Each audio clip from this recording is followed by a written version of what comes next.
Well, hey everybody, I'm Yvonne with Back to Earth Creations and welcome to my craft room. Today we are wire wrapping. We're finishing up this pendant from last Sunday's live stream, so that's very exciting. And then we are going to be, well, I don't know, we'll figure it out. We're going to start with this cabochon though, but we don't have a shop update today. We have a coupon. So if you find yourself in a shopping mood, use coupon code HEATWAVE, HEATWAVE, to get 25% off basically everything over at backtoearthcreations.com. So it has been, with this literal heat wave, we didn't get a whole lot done this week. Except for I did make, no, I say that, but we got all these ear cuffs made, I think yesterday in the living room. So that's good. And I made another pair to demonstrate. I recorded it for this Tuesday's live stream. Not live stream. Vlog. There we go. Words are hard. Well, hey Barbie. Hey Ventura. Hey Sarah. Hey Kathy. Hey Lek. So I guess I'm going to go ahead. It is so forking hot. I know, Sarah. I know. Like, I'm a sweaty Yeti. Your girl is moist. Like, and because it's humid too, but I'm turning my fan. You might be able to hear the fan blowing, but that's just life now, because it's too hot. Like, and we're cooling the whole house off of like 2 window units. So they're working as hard as they can. We're working as hard as we can. The chickens are working as hard as they can, but we're going to get it together and we're going to do real good. So let me get this camera flipped around.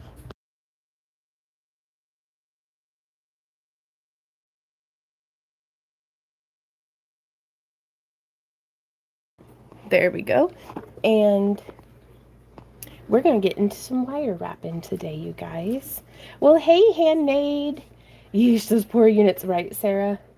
You're not even wearing fishnet. I know. I'm wearing as actual little clothing as possible.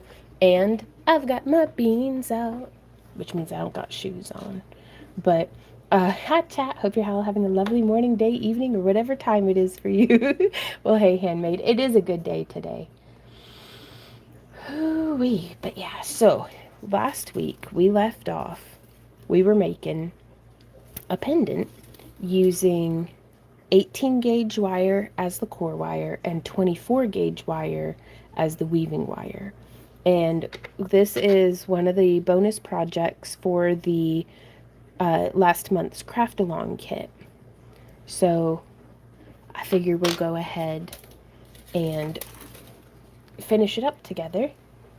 I only wear shoes when forced to. Right on, Virginia. Normally our floor is will give us splinters if we're not very careful. So normally we've got shoes on, some form of house shoe, uh, at at all times. You know, it's usually just raw dog and some Crocs, but this is just life now. How do I make a pinned comment?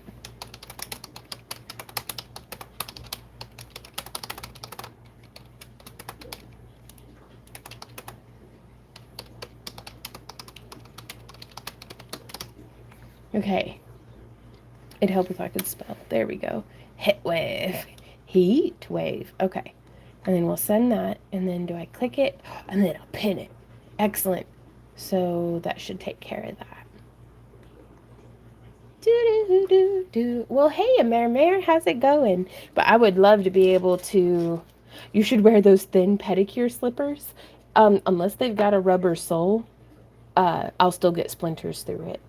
Like, we can't like just walk around in socks or anything like that. It's a recipe for splinters in your feet, which is a disaster. Well, hey Tim, happy 4th of July to you too. Does anybody have any plans for the 4th of July? My plans are to stay inside because it is hot. Hot, hot, hot. Do. Hot, hot, hot. Though actually, we're going to Tennessee, northern Alabama area, like a week from today. Next Friday, you guys, we don't have a live stream. nor will be live streaming on Saturday or Sunday or Monday. So I'm just pulling out those 3 18 gauge so that we've got our nice little edging there. Because we're going to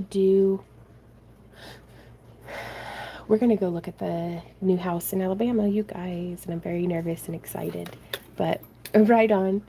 House is literally keeping on your toes or off them. Yep. We just got to be careful. And now, so I'm just going to turn this over around this way.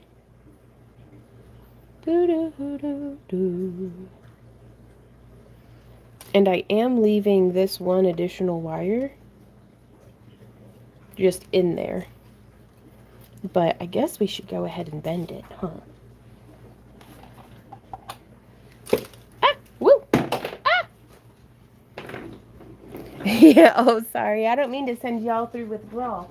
But, we can't really live stream to Kick. Like, I don't know how to stream to Kick from a phone. And since we won't have a desktop rig with us, okay,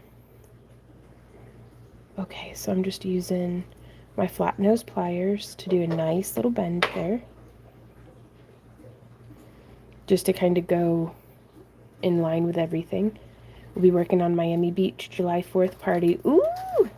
What kind of work are you going to be doing? If you're allowed to say. All right. All right. So now, I'm going to use this one that's supposed to do fireworks tonight, but I have a swollen foot and I'm not sure I want to go. Oh no. What happened that your foot is swollen, or is this just life now? Hey Kitsune, how's it going? But I think we're getting together with the family and doing a cookout. Like, Randy and I are kind of postponing our 4th of July celebration until next weekend, wherein we'll be with family. Hey Peace Wolf, happy Friday. Happy Friday. Happy Friday. And so I'm just wrapping with the 24 gauge around the 18 gauge wire. Home is behind the head. Pouring free champagne. Well, how about that? Oh, Barbie says I missed something. I was shopping. Ooh, don't forget to use coupon code Heatwave. We are not doing streams next weekend, Friday, Saturday, Sunday, or Monday. Like, it's a whole weekend of just no streams, because we will be in Tennessee. Ooh, thank you, honey. As well as checking out the new house. So we'll be vlogging it, but we will not be doing any live streams.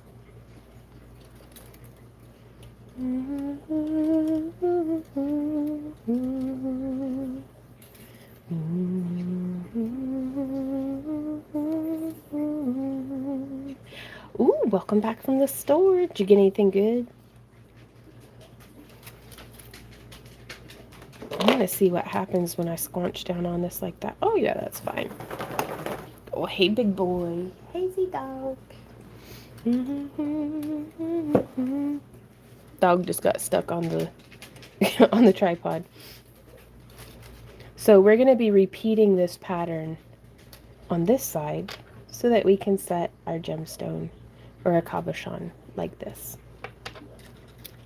Now, I keep forgetting that we're not streaming over on Kick, so I'm going to go ahead and zoom in. If you guys want me to zoom in or zoom out or anything like that, just holler at me and I'll do my best to be accommodating. Okay, so now I'm going to put on this second wire and we're just going to go like whoop, around both of them. Now, this little coil here is made with 24 gauge wire, the same as what we're weaving with, and having that kind of cinched up on our work. Z, he's wearing his cone because even though we gave him a bath with his like special soap and everything, he's still chewing on himself really bad. So the cone it is, the cone of shame. Well, hey Dee. Hi Vaughn, how's it going? It's going really well. But just having that there helps maintain our spacing. Peaceful says we got stuff to cook on the grill and also a watermelon. Hope it's better than the ones y'all had. I hope so too, Peaceful. I genuinely do. That was such a bad melon. Like, because I've had like mediocre melons. In fact, I think, oh, why, hello. Hot. Thank you, Randy. Ah, ow!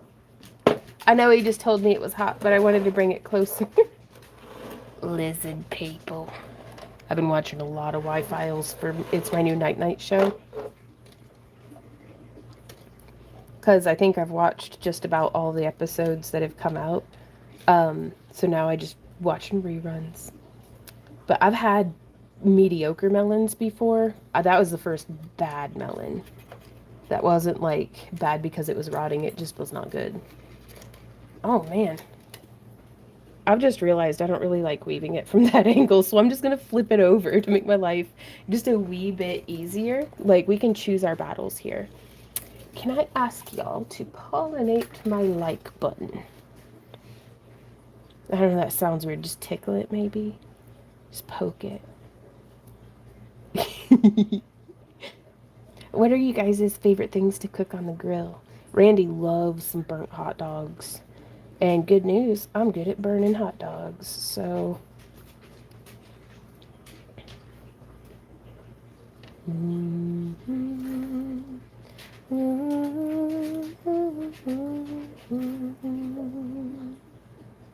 Ooh, Barbie says, did the end of June chat craft box go out or is it still there? It is still here, Barbie, because we're doing it like we wanted you to be able to decide whether or not you wanted everybody else to get to see what was in your box. And then also we were going to let you pick from 4 pre-made boxes. Because that's what we're gonna be doing for July is to just add to the excitement and hype. Bacon wrapped fillet. Ooh. Philo says, I love burnt hot dogs. That's the only way to eat them. Ooh, do you ever like dip them in mustard? I like a burnt hot dog dipped in mustard for myself personally. Barbie says, oh my god, I thought I was the only one who liked burnt hot dogs. What did I just click? Oh, okay. Everything's okay. Woo! Sheila says, hello, thanks for the coupon. I almost put my order in at 6 a.m. this morning. Glad I procrastinated a little longer. Oh, that makes me so happy, Sheila. Hey, Melisandre, how's it going? I'm a burger fiend, although I love them borderline bloody. Right on.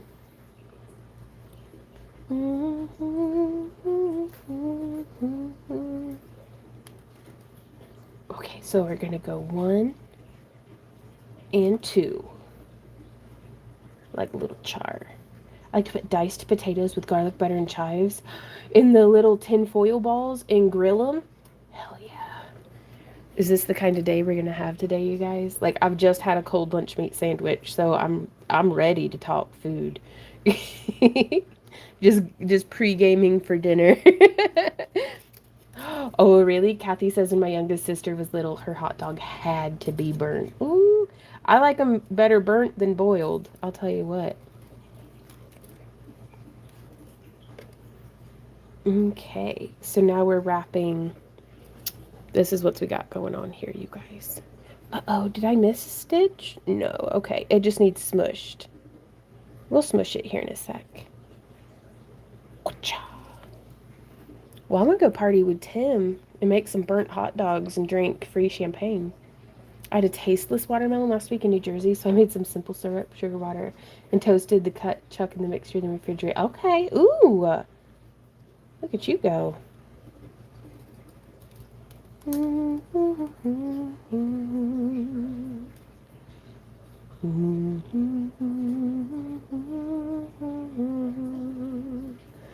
Tracy said, that's what I forgot. Potatoes. Good thing it's only me.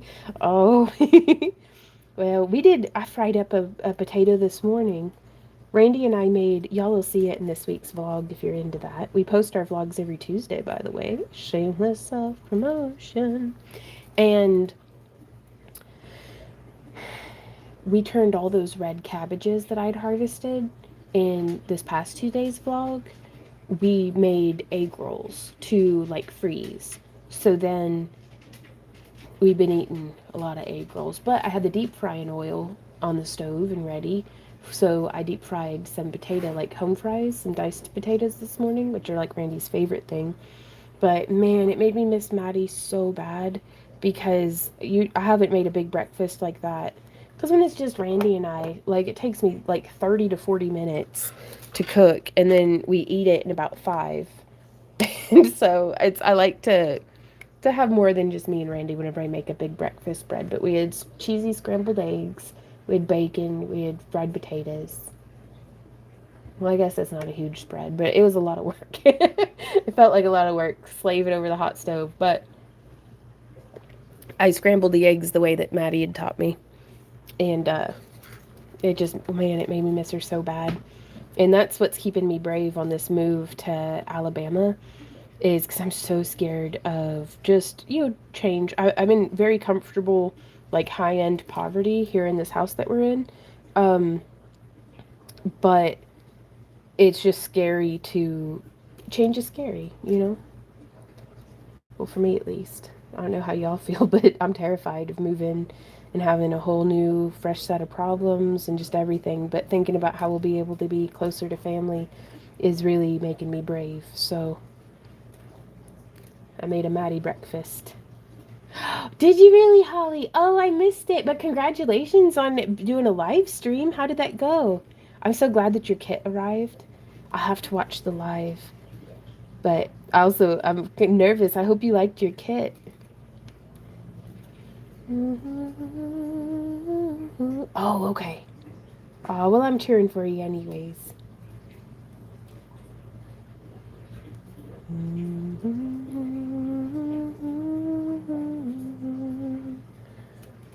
So we're just going slow and steady, doing a little bit here and there.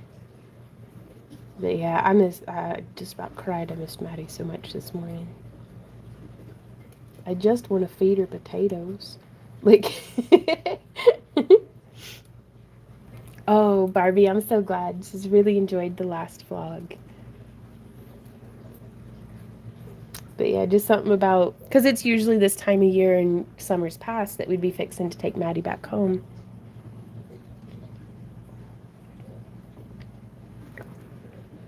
Oh, that's some high quality H2O. All right. So now we're running into, I'm trying to duplicate what we've got going on the other side.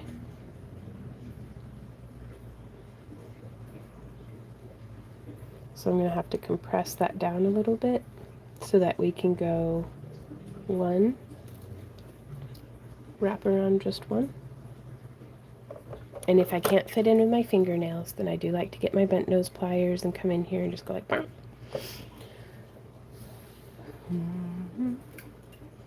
Oh, you can do it, Kitsune. Can you remind me who Carmel is? What kind of pen is it that you're cleaning? But yeah, just getting in there and giving it the old squish. And then I'm just coming up around. Well, hey, Enta, how's it going? Tim says scary and exciting, full of new adventures and new things to discover. I picked up a move many times, and it is always a scary, exciting venture. You'll do just great, and you know it. Oh, thank you so much, Tim. Thank you. I'm excited that we get to take y'all with us. Because it's gonna be hard enough. We've got a few local friends here in the town that we're moving from, but fortunately, we're in a position that since most of our friends are online, we'll get to take all y'all with us. Oh, you bunny rabbit. What? Who's Barbie giving a puppy to? What kind of puppy? What's the puppy's name? Did the son like it? Puppy, puppy, puppy, puppy, puppy, puppy, puppy. It's too hot here to cook anything. Summer's the season of salads since I live in Spain. Right on. Yeah, we've been eating a whole lot of lunch meat sandwiches, tuna fish salad. I hear that. But, uh-oh. I'm going to try to make a little bit more space just so I can slip that wire through. Oh, a crocheted puppy. Okay. So, I thought I had missed something. I mean, all those questions still remain.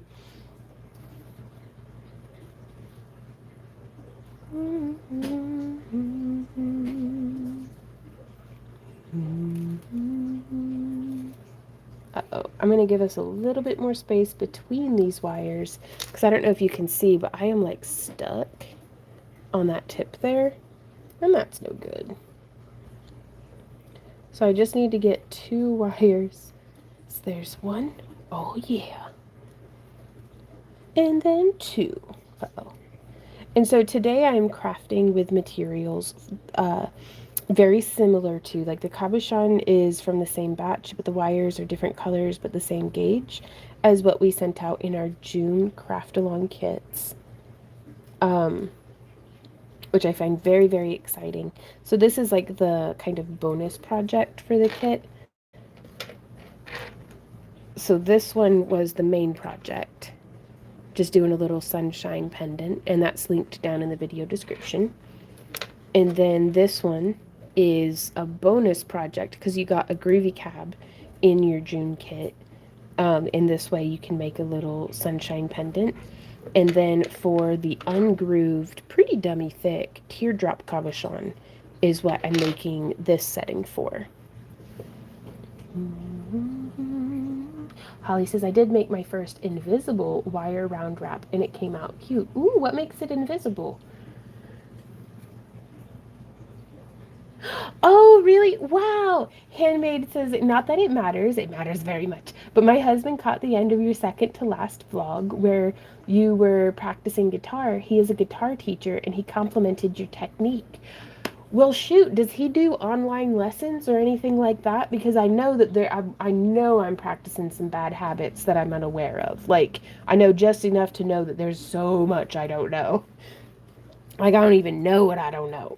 But if he ever does anything like that, um, man, because I could use all the help I can get.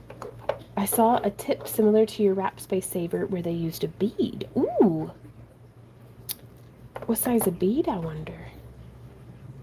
Okay. So now, on this side, I wove all of these first and then came through and did the other side. So, or did the sticky outy ray of sunshine part. Because you removed the wrap base wires and the wrapped area is now around an invisible base. Ah, okay. Oh, well, that's a cool way of looking at it. Is that what this technique is called? An invisible wire wrap? It's like, dude, I just work here and make stuff. All right, so this wire, we go shuffle a little bit. You can see I kind of goobered it up and I didn't do the 5 coils in between those two. I just did them directly butted up, which still looks pretty nice. All right on. You know, and I think that's what I'm going to need to do is to just go take in-person lessons as well, because I've been using this app called Musician, which is kind of like Guitar Hero, but with a real guitar instead of a video game controller guitar. And it's been really great, but I just having that feedback from having a teacher right there with you, gosh, that's so, so helpful, invaluable, I think. All right, so I'm going to slip this off, and I'm going to come down and put this on the second wire. So just sliding through, sliding that down. Oh, did you get it done, Kitsune? I bet Caramel's going to be so happy. She got all that fresh. Ember loves a clean litter box. She's like, ooh, look, I'm going to mess this up. Ooh, Melisandre says guitar. Bought weeks ago a little cheap ukulele just for fun, but it gets so fast out of tune that I lost interest. Oh, no! Well, we have a ukulele out in the van that I call my van-kulele. And I'm using it to try to build the calluses up on my fingers, as well as practicing, like, strumming techniques. And it surely does help keep Randy awake whenever we're driving and he gets sleepy. I'll just start playing the ukulele. and in a small space. Like, it's a minivan, so it's not like a compact car, but cheers everybody. And it's a small enough space that ukulele will keep you awake.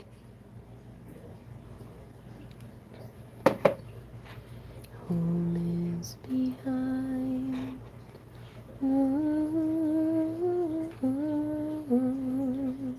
Oh, really? She's come down and is like, something is different. Okay, so just wrapping. There we go. Because it's not a mistake if I just keep doing it. Because then it makes it look like it's consistent and on purpose. Wow. Holly says, I had my first fawn in the yard today, but didn't have the phone, so I was hoping that it might be out here still, but it left. Aw. Well, that's super sweet, though.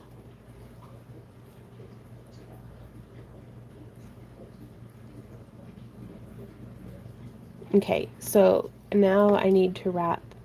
I did my 2 around 2. So now I'm going to wrap around 3. My eyes are crossing at all these little trying to pick which one do I weave between. Oh.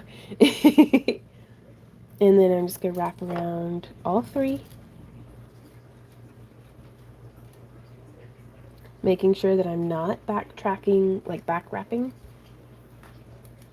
When we clean litter boxes, the cats jump in to mess it up as soon as the fresh litter is poured right on.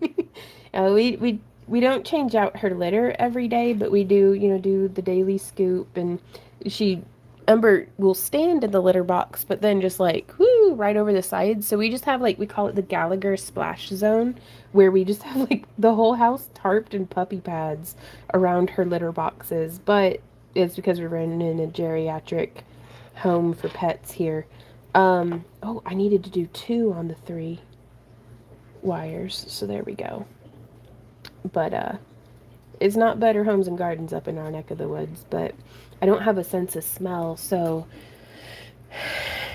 I'm really scared. I don't want it to be messy. I don't want it to smell bad. So I try my best to stay on top of it, because I don't like using porta potties.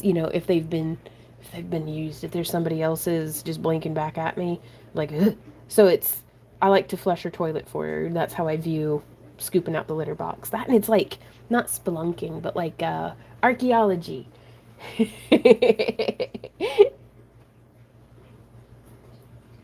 Okay. So now we're gonna wrap.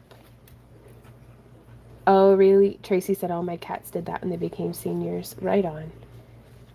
But she's still a real good girl. So we just building sand castles. I like that.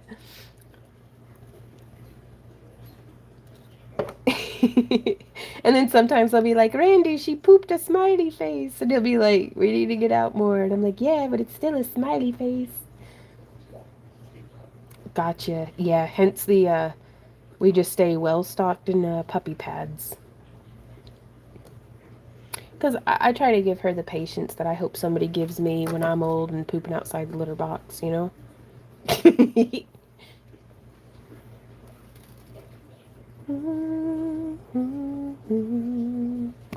Oops. Didn't mean to bump the tripod. So now we're going 1, 2, and 1, 2. That's good. It's really good to be patient with ourselves. If we can be patient with ourselves, then we can be patient with our loved ones. Right? Conchetta says, yeah, I'll bet your eyes are crossing. There's an awful lot of wires here. I hope I'm gonna what? Yeah, they're trying.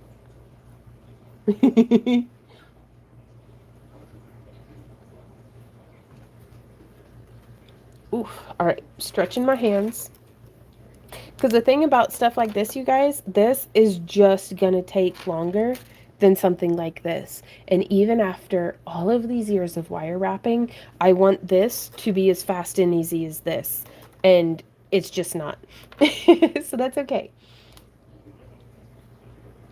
I hope you're going to replay this because I haven't caught it from the beginning. Right on. Well, we did this half of it in last Sunday's, like the second hour of last Sunday's live stream.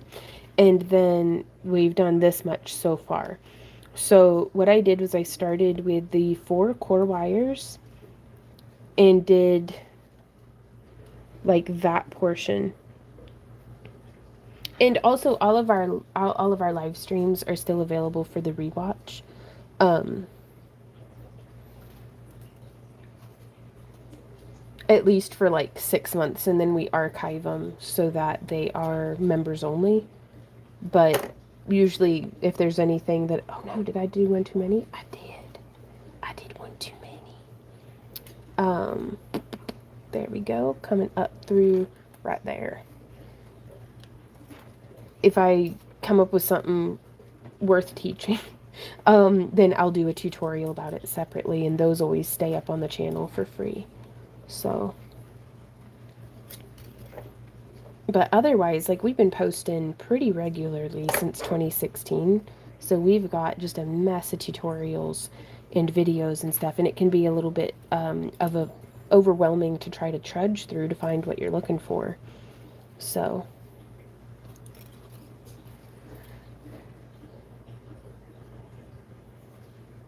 oh really, Holly? She did the little baby.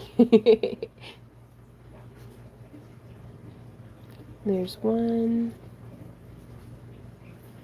and then two, and then three, and then four. I can leave a playlist of you on for hours, says a Mare Mare. Right on. Wow. Sheila says, my house up north, I have 3 to 4 sets of babies that the deer have each year born in the backyard. So fun to watch them play tag and King of the Mountain. Oh. Oh, yeah, Conchetta. Thank you so much for being here. Yes. A memory says, I wish we had search options for what we were looking to find in your tutorials. I wish that as well. And this is something that this is probably going to be a once we're in Alabama. I want to host all of our tutorials on our website. They will still be up on YouTube as well, but I would like to be able to have them all on our website because we can make it a little easier to search just within,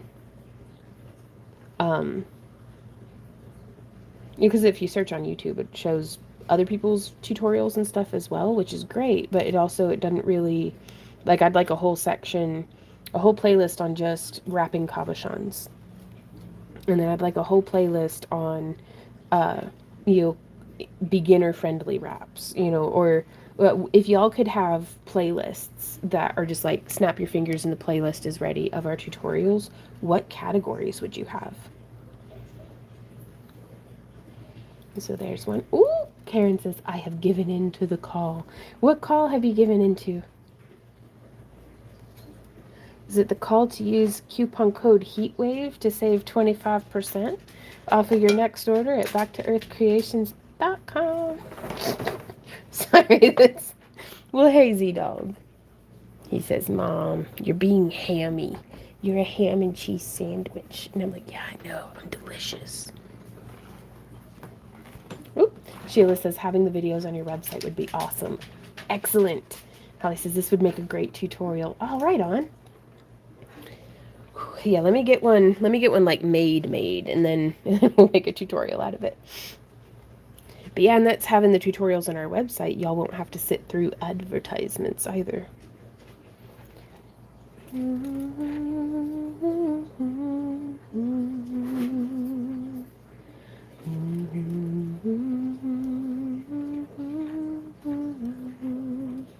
So we'll need 1, 2, 3, 4, 5. Oh, that's nice. 1, 2, 3. Oh, we're getting close. Do do do do. Do do do do do do do do do do do do. I think one of the search options that would be nice would be if there's a particular stone you were looking to wrap, if you could look for either grooved or not grooved, or the shape maybe. Ooh, that's nice. That's a really good idea. Because we certainly have the database of tutorials to be able to draw from, you know. All right, let's smush it. Just smush it. Just smush it. When you're doing the July craft with me, I kind of guessed when I did my unboxing of the gym kit. We will be doing, let me pull up a calendar so I can tell you exactly. This Sunday, we will be from 11 a.m. to 1 p.m. doing the craft along tutorial. So July 5th, we'll be doing the craft along live stream where we show the Celtic Visions weave, we show you what you can expect in your kit.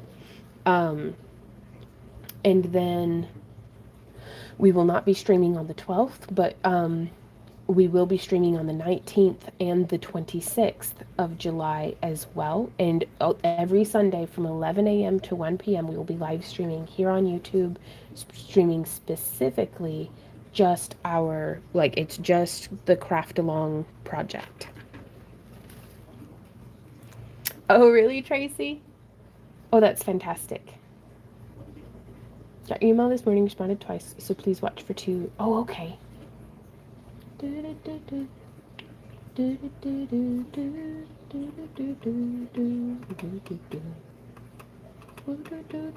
Oh, Barbie, that's already in your kit. That's yeah, we're like Barbie takes such good care of us. We're gonna take care of her.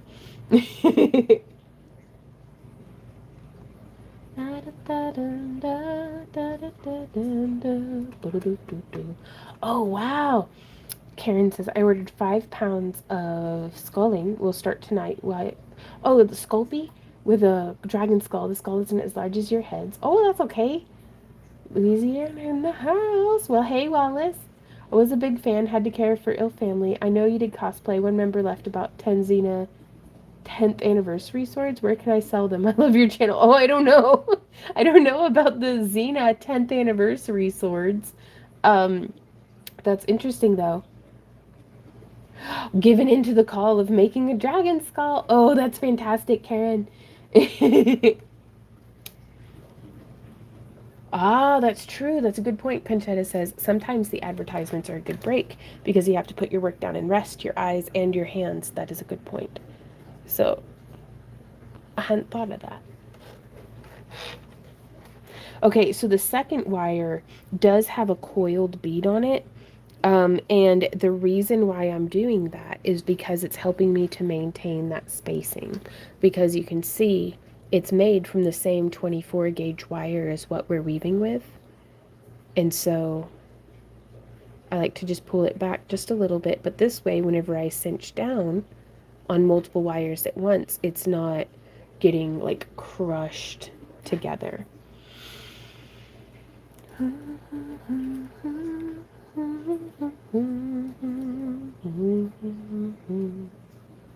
Okay, so now I'm just going to slide it out of the way though, because now I'm going to be doing 5 wraps around just wire 1. So there's 1,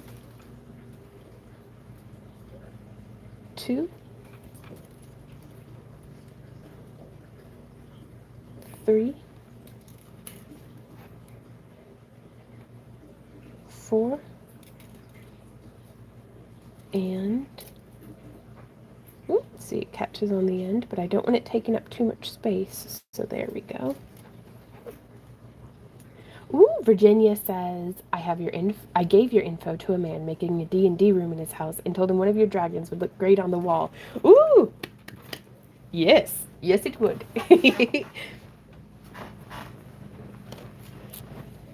But yeah, now that, oh my god, I'm still just on cloud 9, you guys, about how well our live auction went. Was that a week ago?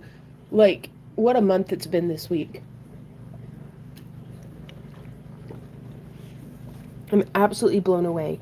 But the next thing, we've already hit the ground running in preparation for Dragon Con. Ooh, Ventura says, oh my goodness, where did you get the goat skull from? I just need one. I would like to try to make a dragon head for my granddaughter. She plays D&D all the time. We get the goat heads from Amazon. Let me see if I can make you a link, actually. They are the Crazy Bone skulls. And I'm a big fan of... Uh-oh. Is it not gonna... Da, da, da, da. Ooh, they got the gazelle ones back in stock. That's cool. I can't find the ram skull one, but I will send you a link to the gazelle skull. Because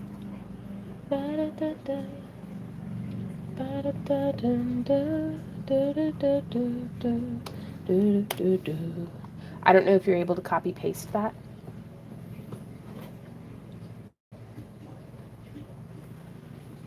Oh, that's so fun, Mama K. But yeah, there you go. That the Amazon link is an affiliate link, so it's no extra cost to you. But that's one of the bases that we use for our dragon heads, basically. Oh, okay. Thank you so much. Wallace says, "Hope your move goes well. We'll catch up on wrapping later." Thank you so much. We're hopeful. But I'm real nervous, real nervous. We're thinking about. I don't know if this is something that we will actually do, but because I was like, all this stuff, like we've got a bunch of stuff that just needs a new home. And so, what if we did like Facebook Marketplace posts? But we really get jerked around on Facebook Marketplace of just like, I don't like having to sit around and be patient at someone else's beck and call about whether or not they're going to show up or meeting in the King Cash Saver parking lot or just, it feels like being a little too up in the air for me. I like a little bit more structure to my day, uh, if that makes sense. And so we were thinking about what if we got a booth at an antique store or like a thrift store or something like that, like if that makes sense.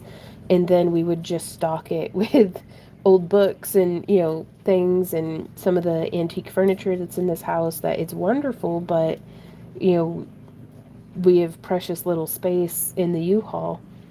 And it was like hand me down, like, how do I put we're keeping all the nice stuff, if that makes sense. But the majority of furniture in our house, like, just let me show you guys. Like, furniture in our house is either these homemade shelves that are made out of like 1x6 or 1x8 pine. This is one of the tables that it's like, heck yeah, I'm keeping that. I'm keeping that one because it matches this one. But then all of our other furniture is either these tool chests or like 6 foot, 4 foot, 5 foot, whatever plastic folding tables. There's the Gallagher Splash Zone. Like there's another tool chest. So it's like we have very little furniture that's like not utilitarian, but it's just like two dressers. I don't know. I thought it might be a good idea to, but the more I think about it, the more I'm like, we'll just go drop it off at the crisis center because the last thing I want right now is more work. It just sounds like work. Do they have flea markets around there? Yes, yeah. Like that's what I'm thinking. Like it doesn't have to be like an antique store, like where it's like good, really antiques, but just like here's some things and stuff. Because we have like too many lamps. But also we have a magic curb because we can put anything out on our curb and within about 15 to 30 minutes it is disappeared. They are really nice traces. They could use sanded and refinished because they've just gotten some wear and tear, but they're nice and I like them, and they have a little drawer in them, and I love that because I like one is just my incense table by the front door, and I keep incense and some matches and lighters there in the drawer. Oh, well, thank you, Sheila. I love them too. Right on. Habitat for Humanity Restore if you want to give things away. Right on. Yeah, the nearest one of those is in Joplin, but here in Carthage we have, it's just like right up the road from us is the Crisis Center. And so that's where we actually always give a lot of stuff to there if we can help it, because that's the place in town that, like, if your house burns down and you need help, that is where you would go. And we live in a very old house currently with knob and tube wirings. So we're like, we may need this stuff again one day. Let's go give it to the Crisis Center. Yeah, exactly. Yeah, so it's, I don't know, it was an idea that I woke up with in my head this morning, and quite frankly, it was really nice to wake up with an idea in my head instead of just anxiety. So that's good. Whew. Because, yeah, I spend like usually the first 2 hours of my day just like panic stress cleaning and like trying to not just be grumpy until the coffee kicks in and I've gotten enough things off my to-do list that I can like function like a normal human being, I suppose, whatever that means. But I've not been sleeping great. But Z wakes up in the middle of the night most nights now because He's an old man. And he's like, my prostate. I don't know, do dogs have prostates? But like, he has to pee all the dang old time. So he gets up in the middle of the night. So I get up in the middle of the night. But then Randy takes early shift with him. So whenever he gets up at like, 5 or 6 in the morning, Randy gets up with him. And then I get some solid sleep, usually for at least another hour or two, depending. But sleep is so precious. Oh, I miss you, solid sleep. And then Ember will come in and she just yells at us. She'll be like, ow. And I'm like, ow. So, but I love her. She's my sweet baby. But she can't hop up onto the bed. And I know that I don't ever want to regret having been like, no, and just roll over and like not pick her up and put her on the bed, for the sake of my own sleep. Though I might need to just build some steps or something so she can get up so I can get some sleep. Do, do, do, do. 1, 2, 3, 4, 5. This is our last one, so I'm going to finish it on the 5 coils. I usually wake up to Angry Cat demanding for the human slave to open a door. Right? We just bungee, like we use a bungee to like put the door so that she can like squeeze through, but then it'll kind of close back, and that keeps like all the cold in the room with us. But I don't know if that's normal. Does anybody else use bungee cords for holding their doors open or shut? Because we have at least 2 bungee corded doors in our house, and me starting to think that I wasn't raised right. Well, that okay. We're getting by just fine. Ooh, well, hey, Nessie says hi. When you moving, hun? And hiya. Hey, we're moving. It's really gonna start in October.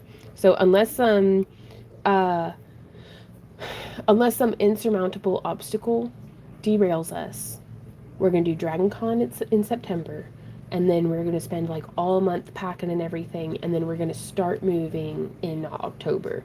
I don't know how long the um, move itself is actually going to end up taking. Hopefully, it will be brief and the house will get sold right away and everything will just get resolved painlessly and with as much like.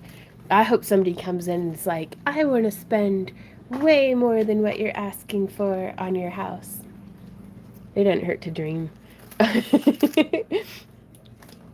Oh, Tim says, so this Z is Z dog number 2. Was it your other dog the same name? Oh, we did have 2 dogs, Sam and Z, Sam dog and Z dog. And they were Bubba's, they were brothers. And then Sam dog passed away. Like we had to take him in. His cancer was getting the better of him. And Z dog is 15 years old and is thoroughly enjoying being the only dog in the house. And we did have Millie dog for a little bit, who was our little parvo puppy. But she passed away. Uh, and so it's been freaking rough. Like, but I'm, better to have loved and lost, right? Ooh, Nessie, a rebounder? Are those wee bitty trampolines? Oh, I would lose my mind on one of those. I bet it's fun. Are you bouncing on it right now? Can you bounce and type at the same time? I feel like that would be difficult. You could probably do voice to text, though. Big Rocks' door stops. Oh my god. Yes, Sheila. I had to fight my siblings for this rock. But I have our ancestral door stopper rock. And I'm taking it to Alabama with me because that's one of the things that's getting buried with me in my Pharaoh's tomb when I've built a pyramid in my backyard. It's like, that's mine. I have fought my siblings for it. I don't know why this rock is so important to us, but I do have a rock because otherwise the door won't stay open. It just like, So you just put a rock in front of it. I've been stubbing my toe on that rock for almost 38 years. Excuse me. Excuse me again. Okay, we did it. The coffee went down the wrong tube. All right, on Ventura. My mom stacked and taped boxes together for a cat to get on the bed. Oh, and her favorite chair. Oh, Tracy, I love that. Oh, Sheila. She says, wish you were closer. I would donate my doggy steps too. That's very sweet. Da-da-da-da. Ooh, we're getting so close.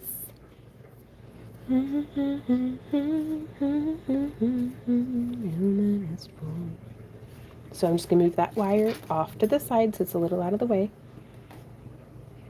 Oh no! Oh no! Oh, Mama Kay, that's horrible. All right, so now we're gonna slide. Whoop. And that's something I do have fears of us moving out. We're going to be living much more rurally on 2 acres, which is the dream. But also, Z is a city dog who is used to a fenced in yard. So we're going to be doing a whole lot of taking him out on his leash until we get a fenced part of the yard up because I'm not about to. We lost Z and Sam's mama to somebody hit her with a car. And you could see that, yeah, I'm just not even going to get into it. Like, you could see where somebody had driven up into the ditch to get her. So I do not trust other human beings as far as I can throw them. So we're not letting any of the pets out unless we've got a very fenced in yard. Now, I understand other wild critters will still be able to get in, but it's not as bad as just having them out loose, being able to excuse me, doing the health bounce for 3 months first. Ooh, it was like it really it was horrible.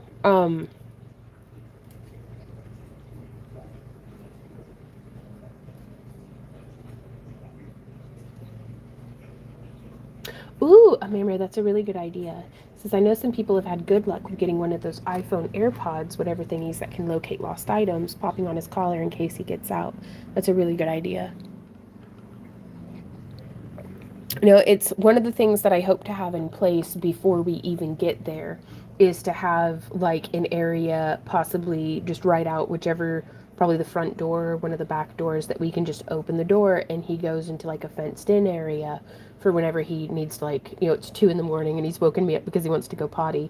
That way we don't have to, both of us, stumbling blind in the dark needing to pee, having to put his, you know, harness on and stuff, but we can just like let him out into that small fenced area, and then during the day we can harness up and go for like actual walkies because he loves going on walkies. But we get so many stray dogs around here, just running around without leashes on, that, you know, when we were at the lake and some dog came charging at Z, um, we were like, well, so we just go, and fortunately we've got the big whole yard is fenced here, so that's been good. Oh no, Barbie says we have a GPS tracker that alerts us when Henry is out of range. Well, hey Sven from Sweden, how are you doing today? So just doing a little boop boop and a little bit of oop oop. But yeah, we need to have the chicken coop built before we get the chickens moved over. And then so there's one. And then we'd like to make Z's little yard just fenced in before getting moved there. Oh, Mama Kay joining as a happy crafter. Thank you so much for joining as a channel member. You will be among the first to know whenever we have new shop updates and coupons and stuff. You'll get 20% off, like we do a monthly coupon for our club members. So you'll just like flat rate always have 20% off when you use your coupon code. And you'll also get access to our archive of our ancient live streams. Good today. I'm tired. All right, on. We'll sit back and relax and maybe craft with us. Out in Ontario, we've had wolves and foxes in our backyard, and we put out the warning that anybody that has small dogs to be careful because these animals can carry them off. That is true.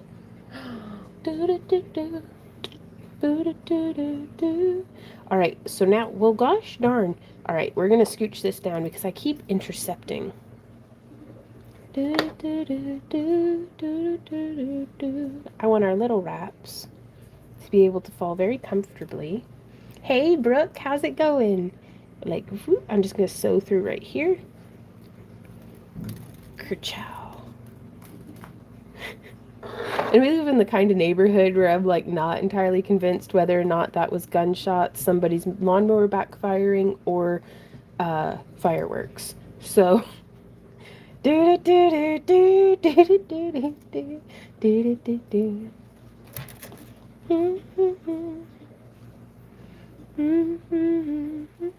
Ooh, good news.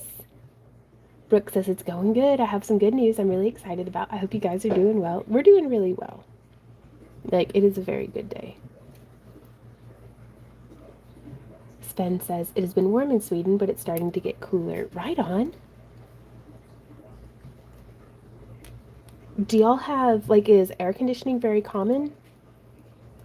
Because I've always lived in areas where the summers were always so hot that it was just standard for houses to have, like, window units. Or at the very, or window units at the least, but then also a lot of houses will have, like, central air. Um, but it's been a long time since I've lived in a house that had central air. Oh, Brooke says that I know I mentioned I haven't been able to vend for a while, but I just got approved for my first convention. Ooh, what convention is it? Yeah. Amira says I'm in a similar type neighborhood, scary world. Yeah. Well, fortunately, the town stays pretty much on top of it, but we still get hoodlums and such, you know. Crazy people being crazy. There's a whole bunch of meth in our town, so there's that too. But but I remember whenever we had first moved here, Randy, we have a dark sense of humor. So it's like we'd be driving and somebody had told us before we moved to Missouri some statistic about, 1 in 5 houses is a meth house. Um, and so we were driving, and Randy was like, "That's a meth house." Like, I mean, they're just like normal looking houses, but he'd just be pointing and being like, "That's a meth house." Then we get to our house, and he's like, "That's a meth house," and I'm like, "No," because it looks like one. But that okay.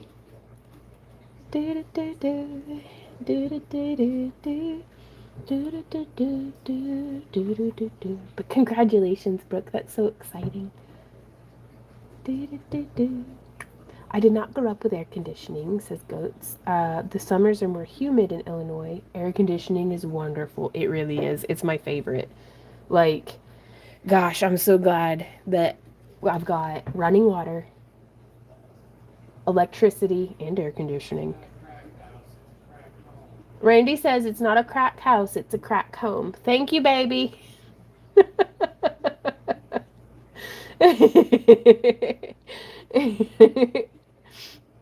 um,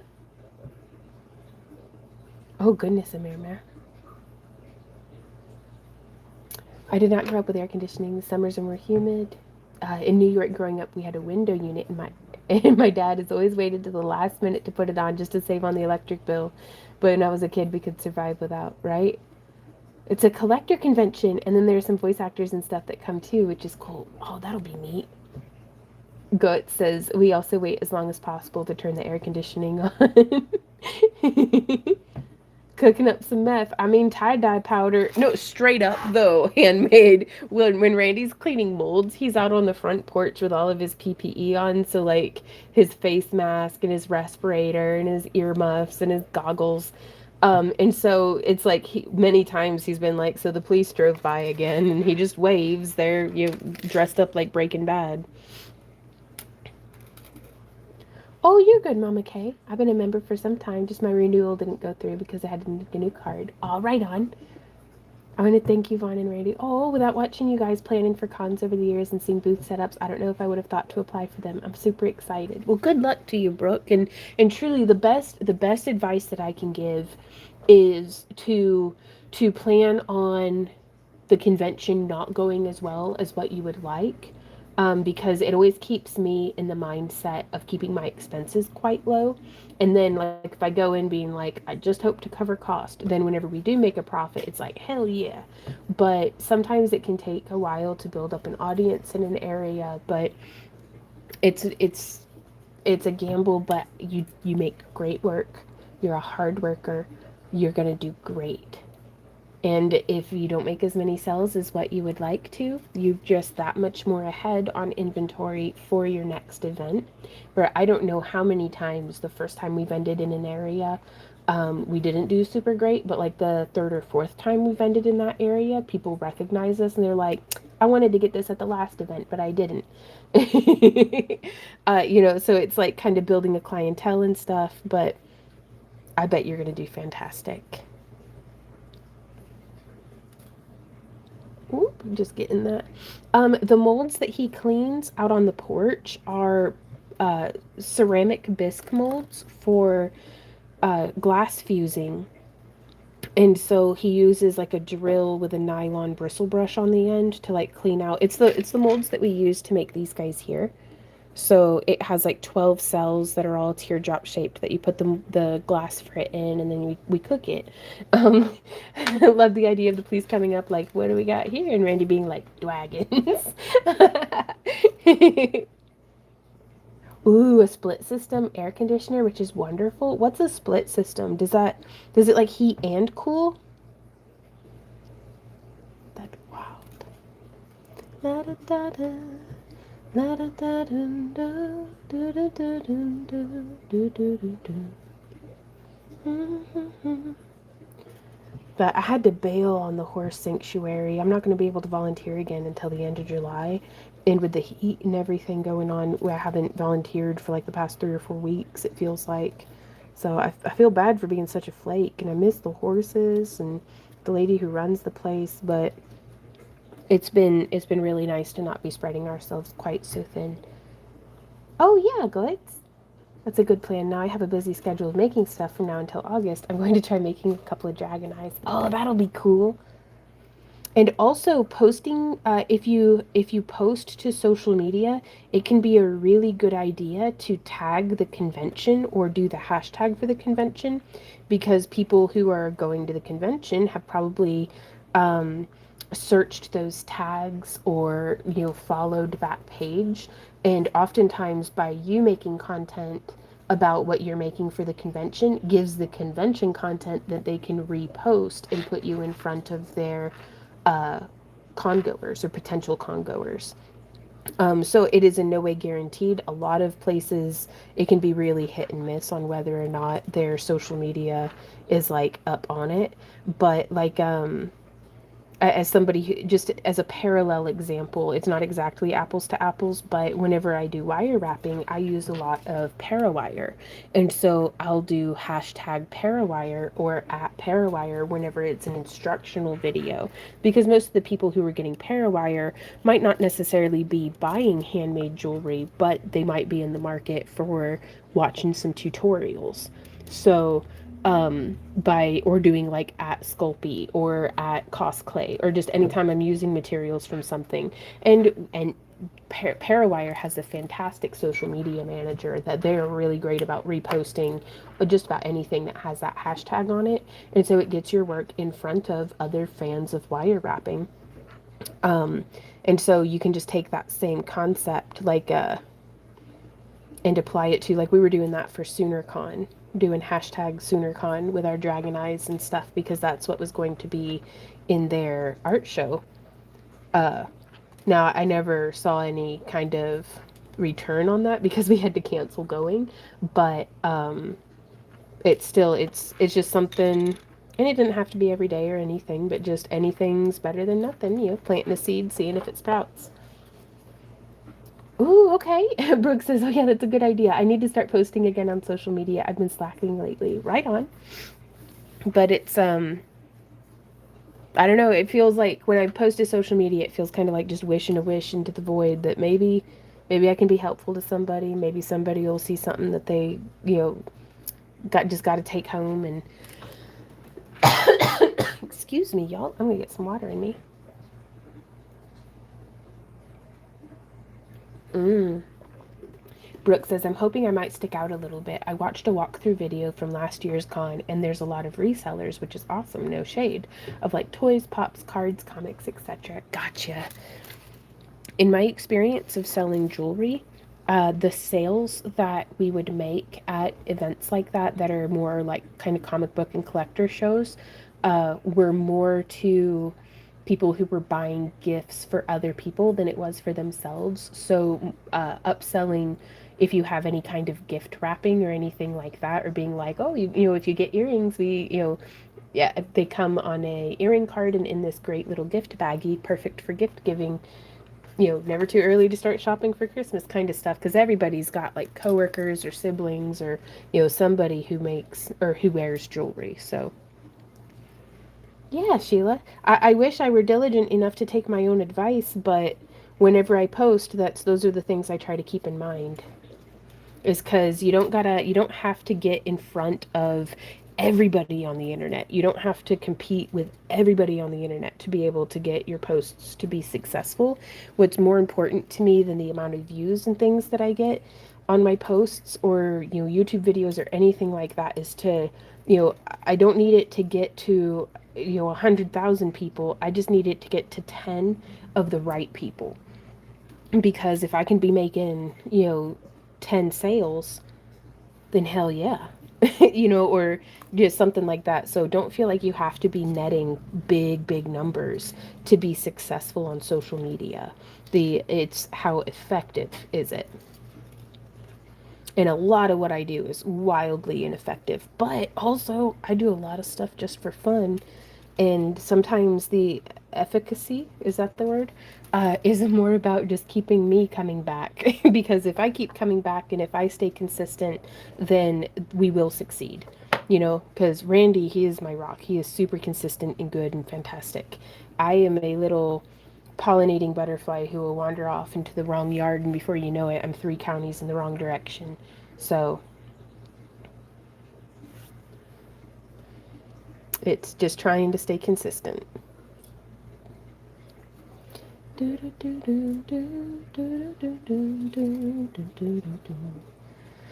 So projects like this are fantastic for. I'm having a great time chit-chatting with y'all, but if you guys have any questions about what it is that I'm actually doing with my hands, I guess I could stay in frame a little better.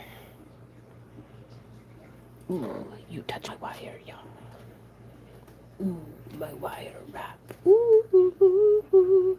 I just love the way that whenever they're wrapped like that, and even with, I'm having a real hard time keeping my wrapping as even as what I would personally like. I'm going to blame it on the 24 gauge wire because I'm really like struggling with it. If I were using a 26 or a 28 gauge, I'd have a much easier time keeping my core wires from getting like wonky and stuff.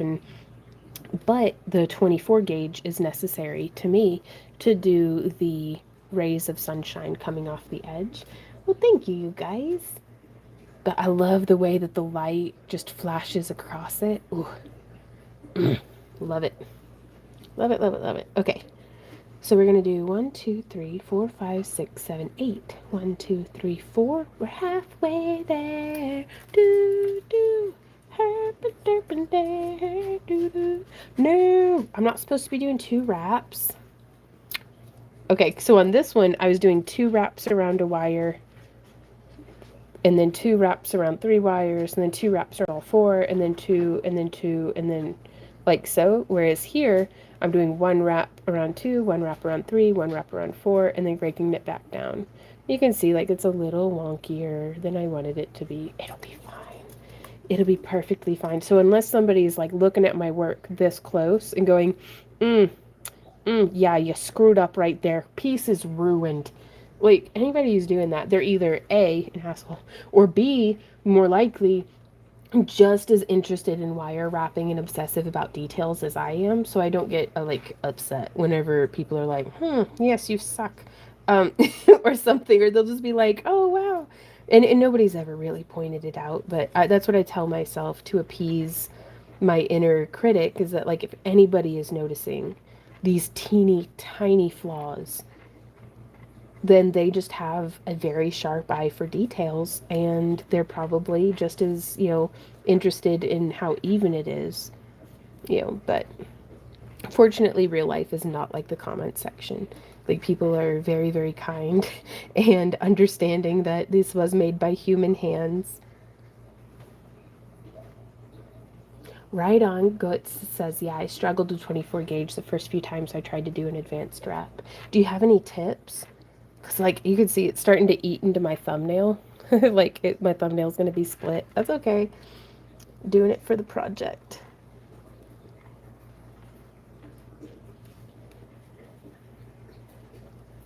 But like too many negative comments live rent free in my head, but I'm working on it.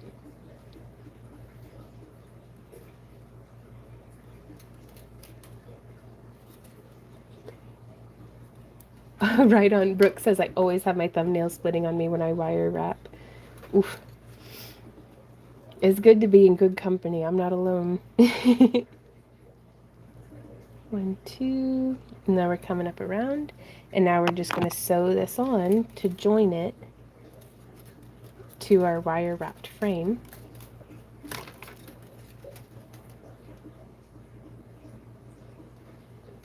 So if anybody does craft along with us, either in our tutorials or in our live streams like this, or with our craft along kits, you are invited to come and post pictures of your work on our community page on YouTube. I didn't know if you know that we have that.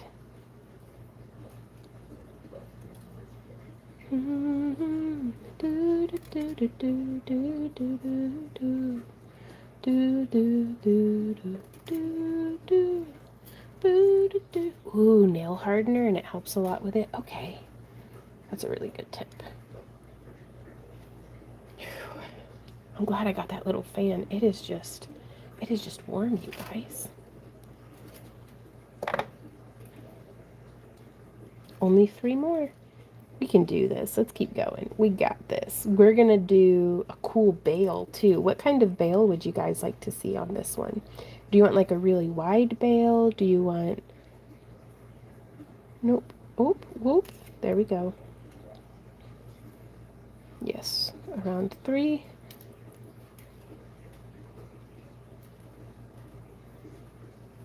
I have to post the I'm working on right now. Oh, that'd be awesome, Brooke.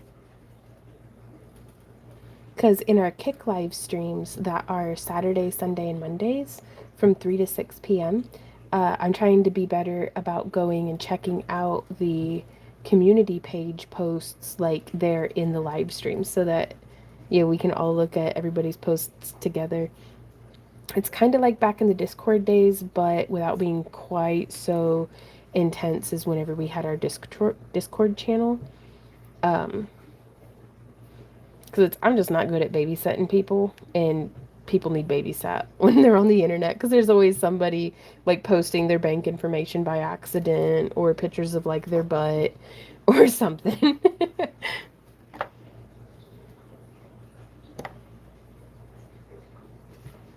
And so like over here, it just lined up so perfectly that I was like, I'm just going to skip.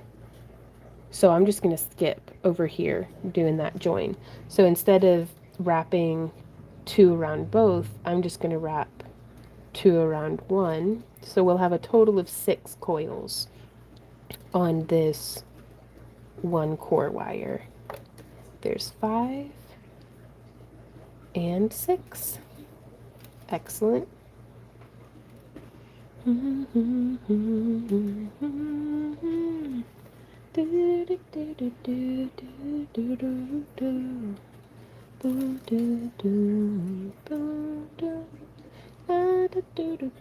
Which this weekend, so like tomorrow, we will be painting some dragon heads. I'm done with the sculpting on them, on 2 of them.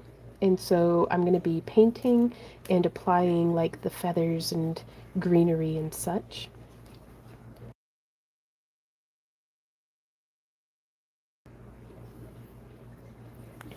Yep. Bon Jovi.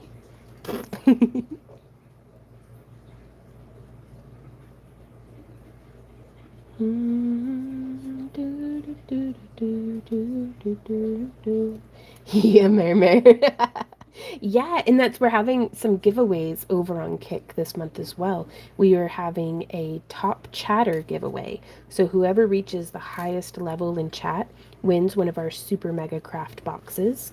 We have our subscriber giveaway, which every 5 subscribers over on Kick, we'll be giving away a print, which is very exciting from back in our cosplay days because we are cleaning stuff out of our house. So, and we were FaceTiming with Maddie, and I was just showing her all the junk that I'm like, well, we get to figure out what to do with all this stuff. And I showed her like the storage room. And she was like, yep, that is as I remember. And then Randy was like, what's in that big box? And it's all of our old cosplay prints. Um, from when I was like guesting at conventions and stuff and, you know, had prints because that's just what people did. We had sold some of them, but we bought in bulk, so we had way more than what we needed. And I'm like, yeah, these can go and find new homes. But yeah, we'll be giving those away. We're going to be having everybody who reaches level 7 in chat for the first 9. Oh, Kathy, I'm so glad it arrived. The missing delivery. Oh, that makes me so happy. Thank you for letting us know. That's been heavy on our mind. Uh-oh, my phone's about to die. Plug it in, plug it in. All right, it's all plugged in now. But for the level 7 chatters, the first 9 people to reach level 7 win a signed comic book by our late friend, Mitch Faust, who did a comic book that has Randy and I in it. So, and that's a lot of fun and very exciting. And it's something close to our heart that I'm really excited to get to share with you guys.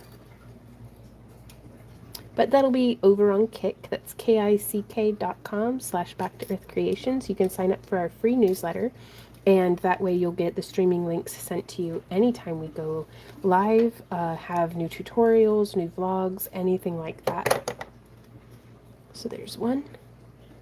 We are getting so close, you guys. To the next step. Do do do do do. It's totally acceptable to post your cat's butt because a cat's butt is inevitably pointed at the camera every time you point. Well, that is true. How are you doing, Amy? Oh, yeah, Kathy, be safe in this heat.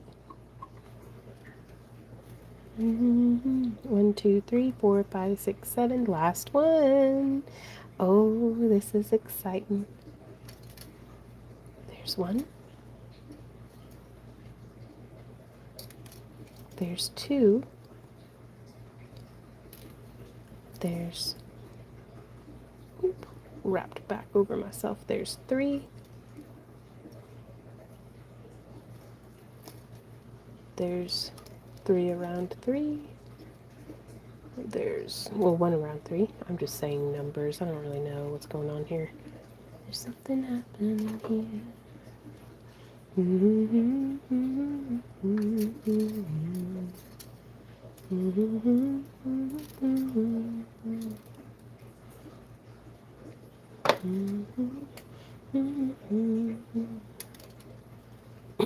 Alrighty. So there we are with those. And it looks like I finished it off with wrapping twice around one, twice around this one, just to join that edge. 2, whoop. Want to keep those lines parallel, not pinching it in like that. There we go.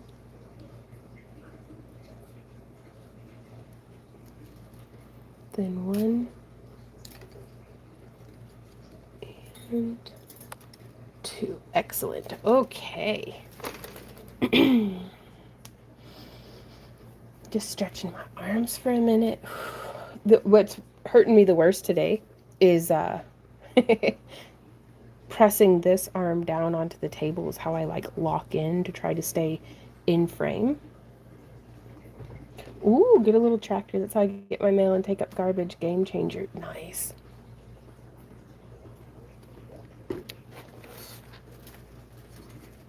Okay, so now I'm going to grab this one.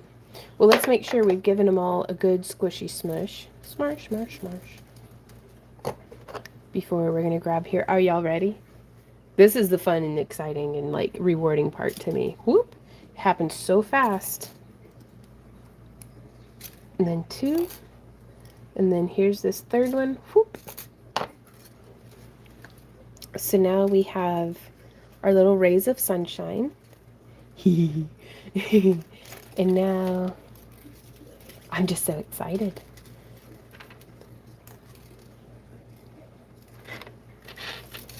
Threading all of our wires kind of out of the way. And I do want it set like this. So I'm going to come in between like the 3rd and 4th of our little repetition of the pattern, and I'm going to start curving it in. And I'm doing this by holding quite stable here with my left hand, and then I'm just pinching and curving. I want to hold everything kind of flat if I can. Okay, so I can definitely come down a little bit more onto the frame. And so again, this is not as tidy and perfect as I would have liked it, but that'll be fine. It'll be just fine. Boop. And so now on this side, I'm going to grab, and from this angle, whoop, just opening it up a little bit, and then coming through,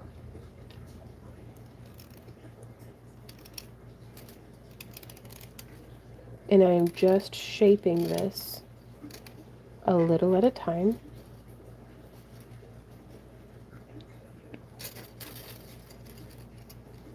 When in doubt, squish it out. And now you can see it's a little too big because my cab's just gonna pop right through it.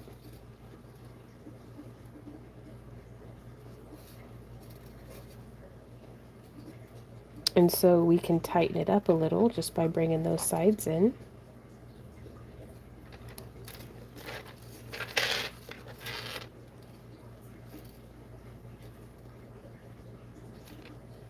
So now it can hold like that. So that lets me know that I want to start joining these at right here, right past that last repetition of the weave pattern. Right on. Yeah, and I definitely recommend practicing on the suns first, because start with the small that's in the project, and then do the medium that's in the project, because you're going to be building up your endurance for the project. You're grinding out those skill hours. Like, you'll get there. Okay. So, untangling my wires, I want to come in here, and I'm just going to bend up, and then bend up, and then bend up, and then bend up, and then bend up. Is how that's going. So now we're going to come over here and bend up and over, and then bend up and over. Oh, there's another one of them coiled beads just hiding in the weave. I'll just set that off to the side. Bend up and over. Bend up and over.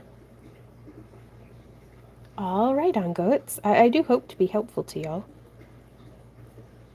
But I think there's no amount of teaching a person can do that can replace just getting in there and doing it, you know.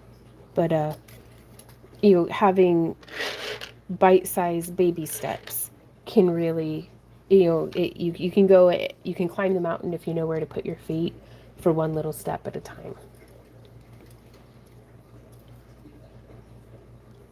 Okay.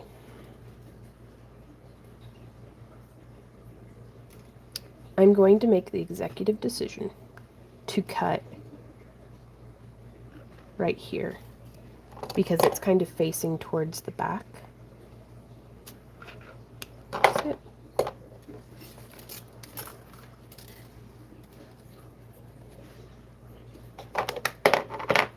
And I can show you why that's in my mind. is because whenever we cut the wire and it's facing towards the front, you'll be able to see that little flash of the copper tip of the wire. So I'm just being mindful. It doesn't always work out that way, and it's okay, but I try, and points for effort. So now that loose end is facing towards the back, and it's going to be encased in the bale and stuff, so it won't be scratchy or anything. Yeah, we look at them on the kick streams because I can only find it on my phone, and I stream on like webcams and droid cams and stuff whenever we're live streaming. So on Kick. So all right. So this one, I'm gonna open it up just a little, and now I'm gonna come around, and I want those two wires. I mean, kissing like passionate lovers, all up in each other's business. For 1, 2, 3, 4, and 5 around both. Because I don't really know I don't have a plan. I don't know what I'm doing. I'm just like, I guess it's time to make a bale. Let's see what happens. But with those 5 coils, we have joined our little loop here. Okay, and from here, I'm going to just coil, let's see, making sure I'm holding the correct wire. I'm going to coil, there's once.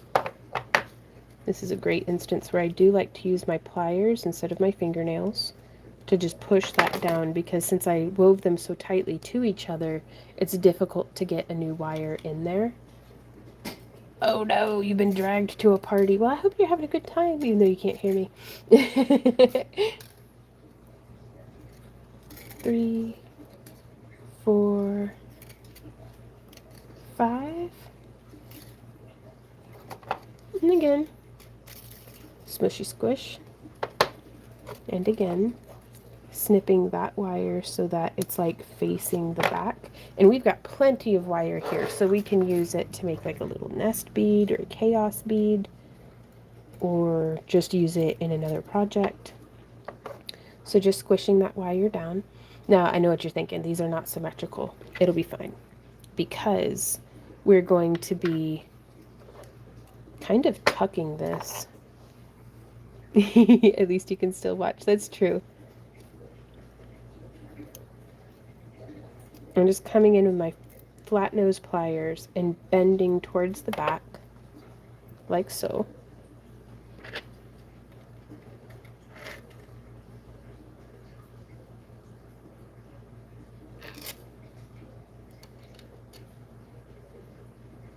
And so this way, I'm hoping that I can kind of pin my cab. I'm going to go out this way, and I'm going to go out that way.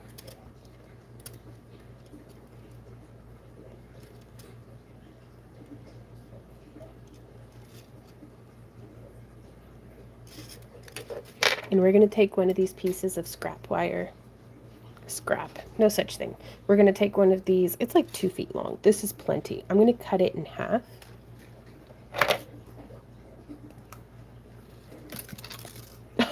Kitsune, what's your question, Kitsune? I'll type it.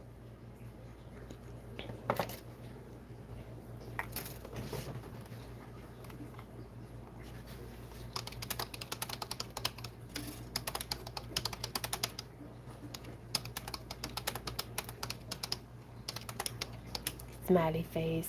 Oh my god, I'm so bad at spelling. Response. Okay.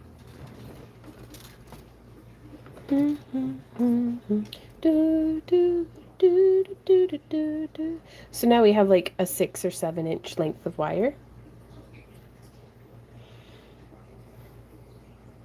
All right, Aunt Kathy. Well, that's cool.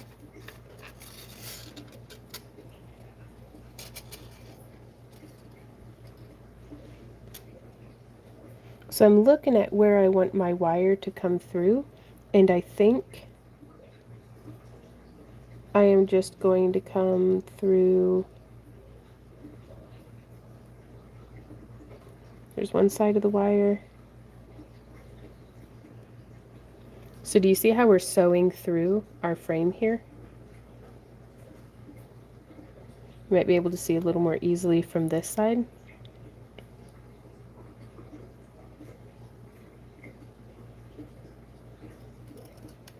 So it does not take a lot. My question, do you think I could groove polymer clay cab using a Dremel? Yes.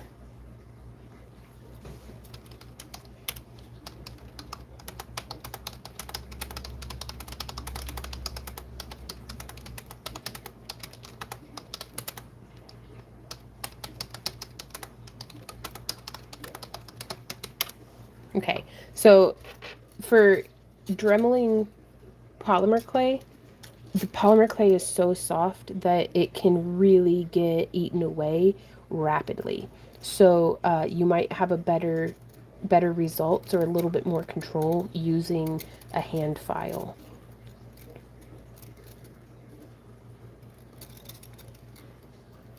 So now I'm just wrapping. There's 1, 2, 3. Well, hey, Misty, how's it going? 4 and 5.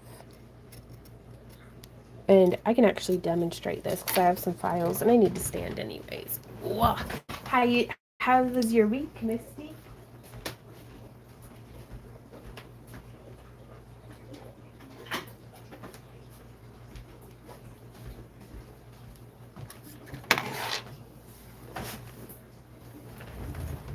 So you can get these files for like $8.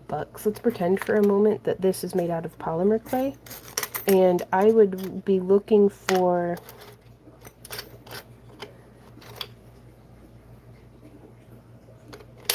I like the triangle tip. That way I can put my finger on the back side and I would just carefully file like that onto the side. You can even set it down on a table and kind of file like so. Do I have a polymer clay cabochon? Maybe. But yeah, this one's already grooved, but just to give you the idea of the concept. And then once you have it started, you can come in. You'd want something that's sharp on the edge. But yeah, my favorite one for hand filing is the, yeah, polymer clay would definitely be better because it's softer. Looking for my clay. Cabochon, yeah. But you can see there's some cabs, like ones like this, very, very hard to add a groove to because it has such a narrow edge. Whereas something like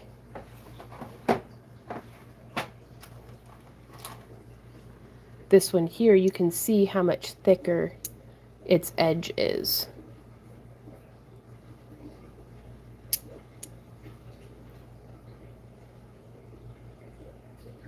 Like if I tried to groove this one that's has a very thin girdle or bezel, it would be more likely to chip.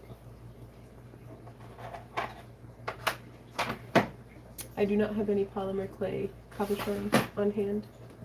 I don't even know who I am anymore.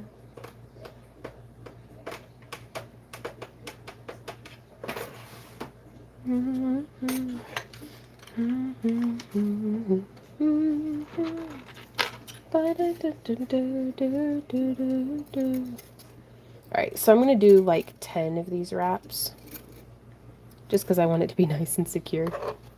Whenever my wire gets a little short, I like to use my pliers. Dude, nope, that's not working. Never mind. I do like to try to use my pliers. Okay, so I'm going to snip that one. making sure no pokey bits, because this is exactly where it's going to be sitting up against our skin when we're wearing it. And you can see it just added that one little bloop. Very subtle. And now I'm going to be hand sewing through right here. Just whoop.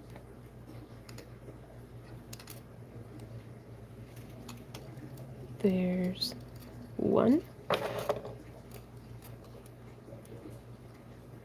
Oh, thank you, Sheila. Thank you. Misty says it was busy. I took a day off yesterday, worked a 14-hour day on Wednesday, so spent most of yesterday catching up on sleep. Right on. Yeah, for sure. Rest is so important.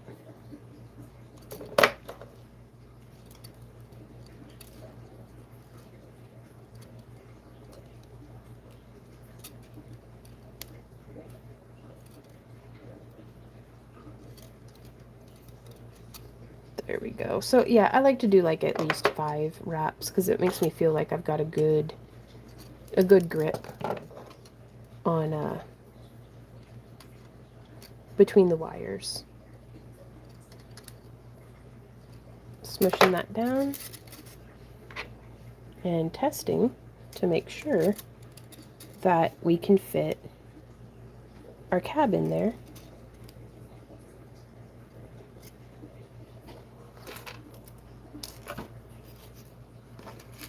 Going to take another one of those small pieces. And again, if y'all have any questions or anything like that, please do holler at me. I live to be helpful to you guys if I can. Okay, so it is 1, 2, 3 down, 1, 2, 3 down on the, not this one, not that one, but that one right there. And we're going to just feed one end of the wire through. Whoop, and then feed one end of the wire through on the top side of here.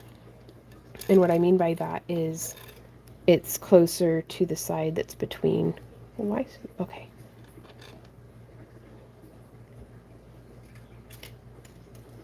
It's above those 2 wires as opposed to below it. So I want it to be above these 2 wires as opposed to below it.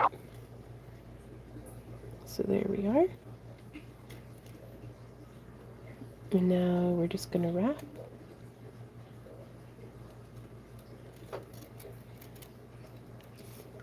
Well, hey, Christina. Oh, she says, hi there, back to Earth. Caught you on way to my brother's house in Ohio. Oh, travel safe.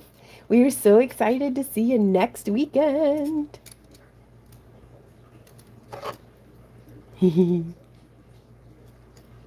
Y'all, we're making some really fiery jewelry today using these fused glass cabochons that we had made. So there's that. Are you staying cool in this weather? I do hope. That's everyone's assignment for this coming weekend, is to stay as cool as possible. Hydrate. Watch out for yourself. Heat stroke is no joke. Alright, so now that we have that wire, that side wired down, I'm going to pull this quite tight because I don't want any floppy loose wires.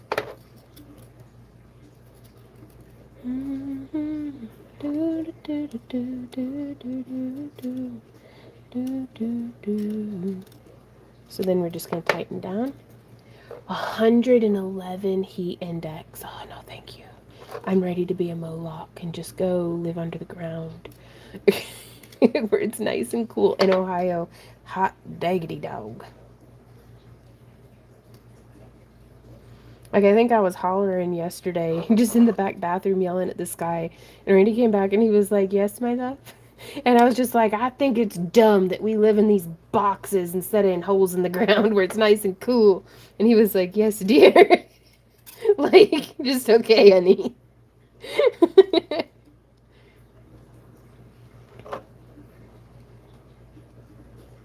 But I'll be all right. I'll get over it. All right, this will be my last one to come through here.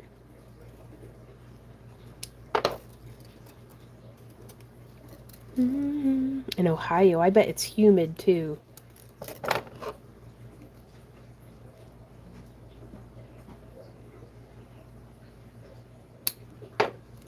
Okay. Squishy smush, squishy smush. All right, let's test fit our cabochon. Just water going into holes is a problem, but if you can figure that out, you are right. At this point, I'm willing to just call it an indoor water feature and be happy. Um, Start a catfish farm in the basement. Oh, so cold, yeah. So in your past life, you must have been a hobbit. Dude, Amy, I think my goal in this life is to be a hobbit. Like, and what project I can do in the pool, right? Okay, so my inclination for on the backs of pendants is I don't necessarily want the wires crossing, because that can make a bulky point that I'm very sensitive to with it sitting on my skin.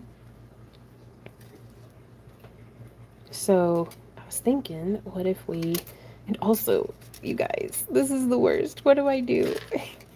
I'm so used to wrapping groovy cabs that I'm like, oh, this will be fine. It's not fine.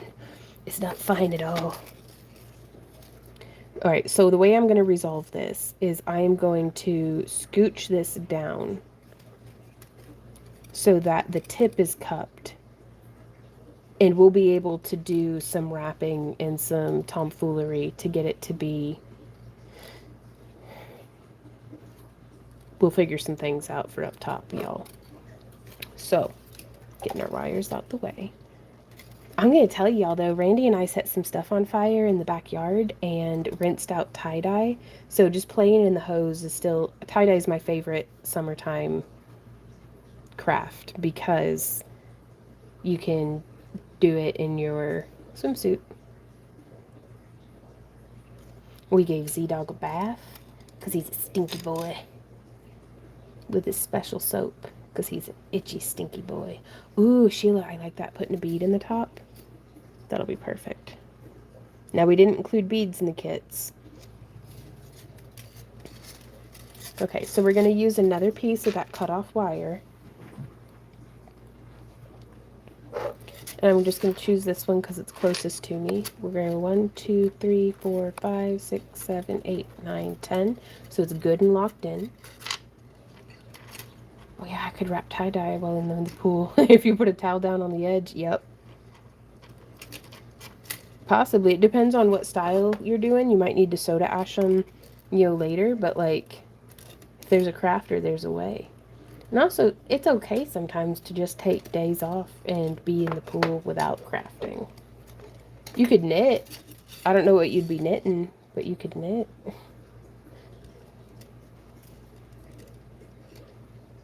Okay. Making sure there's no little pokey bits. Ooh, that's a good idea, Sheila. She says grab a necklace from the thrift store for the bead or a bracelet.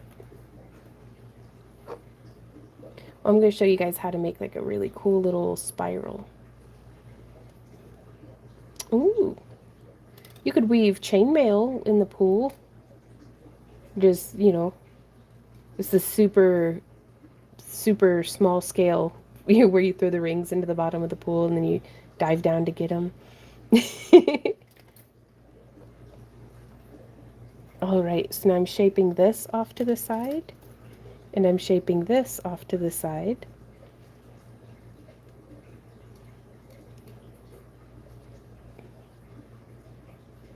And what we're going to be doing here is I'm just sewing. Brooke says I got to learn how to weave chainmail outside of the pool first. You'll get it.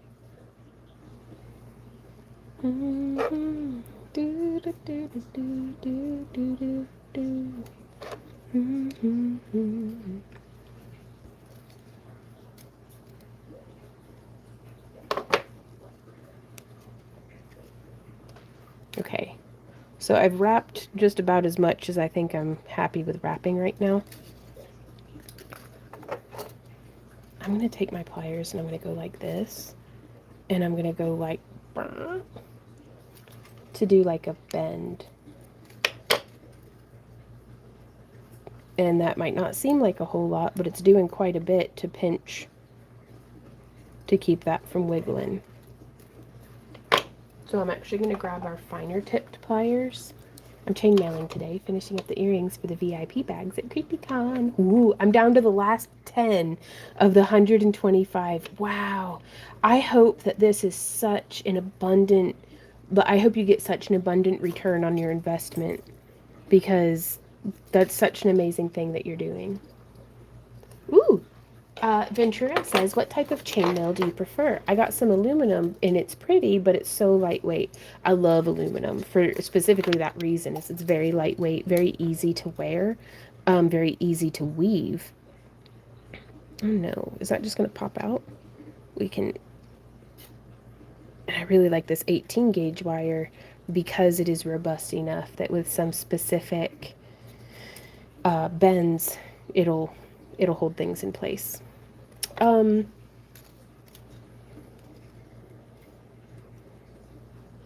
a lot of it depends on, what the purpose of your chainmail is. For earrings, I don't mind something smaller. I don't mind using a little bit of stainless steel or copper in with it because it can be quite heavy, but I don't really like copper for bracelets for myself personally because it'll turn my wrist green and it makes me feel like I'm dirty. I just want to do water somersaults and swim down to the deep part to find the calves thrown into the pool, right? Oh, I haven't been to the pool in ages. All right, so what I'm doing here is that same concept as over here, where we stitched it to the front.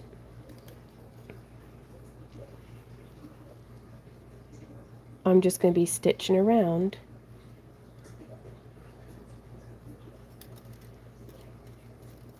And I don't want to pull the front frame out of shape, especially since it doesn't have a lot of wires joining things together. So, got to be careful about that. But other than being careful about that, we're well on our way. Ah, there goes our cab. I caught it though with my knee. With my, it's in my shoe. No, it's not. There. Okay. Woo. Got a runner. Oh. Oh, that's fun, Mama Kay. Yeah, as long as the cabs aren't like malachite, you will want to make sure that they can hold up to the chlorinated water. Super durable, indeed. 2, 3, 4. But like yesterday, Tuesday, Wednesday, Randy and I spent so much of the day just anime spa day, just crafting on the couch, watching anime in front of the air conditioner. It was pretty awesome. Like, okay. So again, making sure that we're going to snip it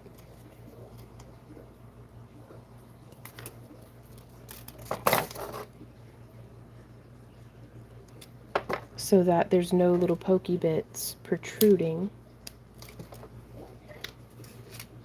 And I like to do a good 2-finger width past where our join was. Kind of just eyeballing it, giving an inch past where the coiling is. Excuse me. Ooh, working on making boot chains for Christmas for my family with a pretty stone in the middle, following one of your YouTube where it's wired in. Oh, nice. Yeah, something like a boot chain. I don't think you'd mind some extra weight there, you know? So maybe incorporating a little bit of stainless steel or copper beads or something, or not copper beads, but like copper rings, just something with some weight to it. Okay, so now I'm going to take one of the cut off ends of our scrap wire and we're going to do 10 coils. 1, 2, 3, 4, 5, 6, 7, 8, 9, 10. Smush. And with this 24 gauge, it really cuts my fingers up to try to use every single millimeter of it. So I like to just snip it. And then, yes, Sakamoto Days. Yep, it is very good. One of the vendors right across from us dresses up at Anime St. Louis. One of the other vendors across from us dresses up as the main character, like the guy who runs the shop, and I love it. Ooh, my kids have been asking for an anime day. Anime day. I think Monday sounds good. Yes. But Randy and I just finished watching on a friend's recommendation the Apothecary Diaries, and I really enjoyed that one. I need to text my friend and let them know. But also Delicious in Dungeon.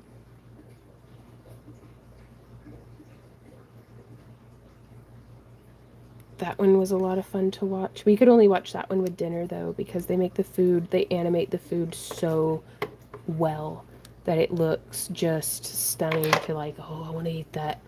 Well, hey, Francois, how's it going?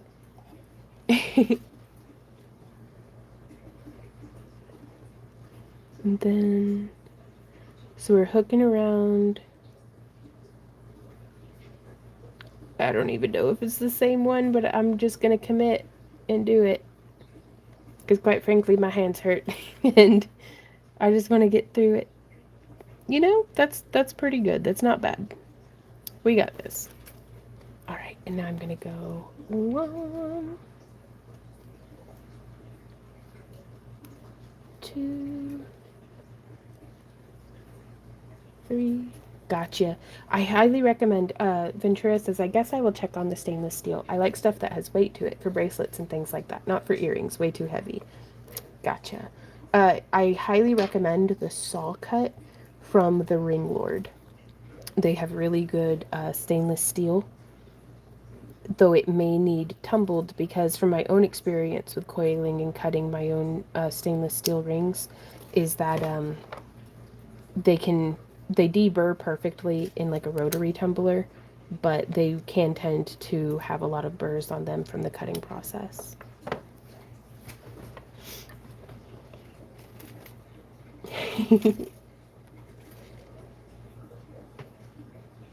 There's a lot of very mediocre anime out there, but there's also a lot that's pretty good too.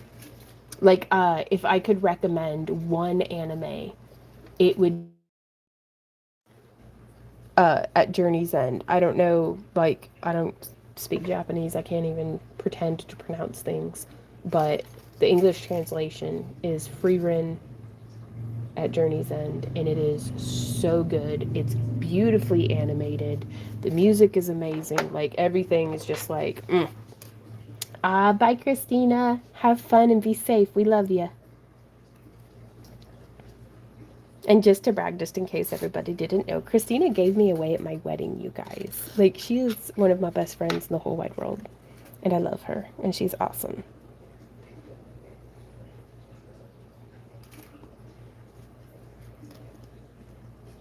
She knew me before I had a YouTube channel.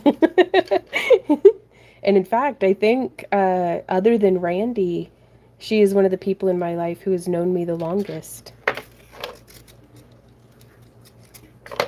So, Sheila says, what type of shot do you put into your tumbler for the rings from the Ring Lord? I like the angled stainless steel shot where it looks like if you took a cylinder, like this, but then so that both of the ends, instead of being flat like this, are like angled. It gets in all the little nooks and crannies and stuff, but it's not so small that it gets stuck in my chainmail weave, because that can get annoying. And then, so that's pretty in there. All right, on Ventura says, I guess a tumbler will be next on my list. Thank you. Yeah, mine from Harbor Freight has just been fantastic. So, I think, I mean, granted that was 20 years ago, but it was like $40 from Harbor Freight. I like the way that looks on the back, you guys. Like, sometimes I get so caught up in wanting to make, I'll go through and I'll look on Instagram and I'll see these beautiful wire wraps. I'm like, oh, I want to do stuff like that. And I think there's a lot of value in that. But I think I also, somewhere over the years, lost sight of just wanting to make my own creations. Like, does that make, like, this is, from my heart, but like, I've seen other folks doing real similar things with like just pairing weaves together and stuff, and that's okay, but I don't want to be thinking about it in the sense of, oh, I want to make something cool like them. It's, I want to make something cool that's like my style, and getting out of my own way and letting it be spirally instead of internalizing somebody's comment online from like 8 years ago that was like, too many spirals. It's like, just let it be. Just let it be, girl. You got this. Okay, so now from here, I'm going to take the next wire in line, bringing it around from behind, because I don't feel like I need all of these, every single one of these wires for our bail. So I'm just cinching that down, and I'm going to leave it like this for a moment. Haters going to hate. Yes, they are. But I can't control the haters. I can control, or at least try to, reason with myself and how I react and how I internalize.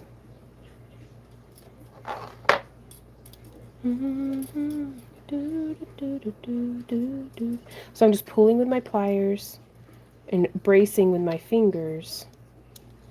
There we go. And so what we've got going on here, I saw another person complaining about spirals on someone else's wire wrapping tutorial. What's up with that? Who doesn't like spirals? At least one person. But it's, I can understand. I don't even know if I can understand. Everybody, I can understand and empathize with everybody has their favorite way. But I just love spirals. And I'm like, I'm gonna follow my own freaking heart. Yo. Alright. So now I'm threading this down and through. I'm using the back of my thumbnail as a ramp.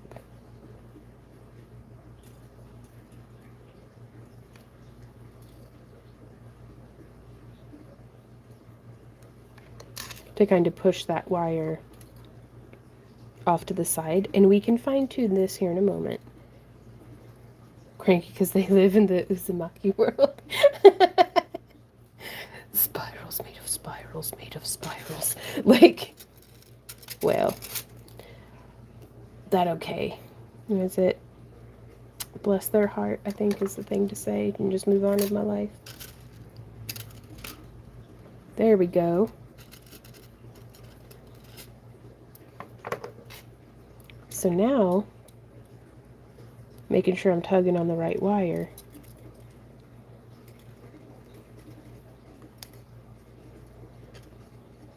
And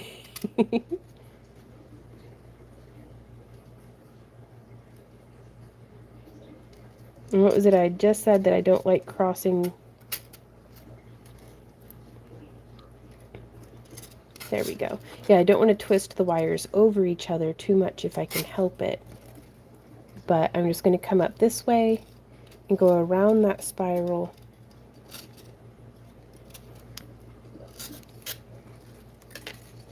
Okay. I'm coming from below to up and through. So I'm going to give it a little bit of a bend like that, so that whenever I come in right here, it comes up and I'm able to grab it with my pliers and kind of tug on it a little bit. Again, whoop, using my thumbnail to keep things curved and positioned. And then from here, I'm just going to shape that around. And I'm going to give it a little snip right here, because again, this is 18 gauge wire. This is American wire gauge, 18 gauge. It is perfectly thick enough that a little loop folded over on itself like so is going to be, unless you get in there with pliers, it's going to hold up. So It's not like we don't need to have everything be cold closure, deep wrapped. Ooh, Brooke says, so the dragon eye sculptures you did with the clay, did you find any issues when baking for the eyes? Sometimes if uh,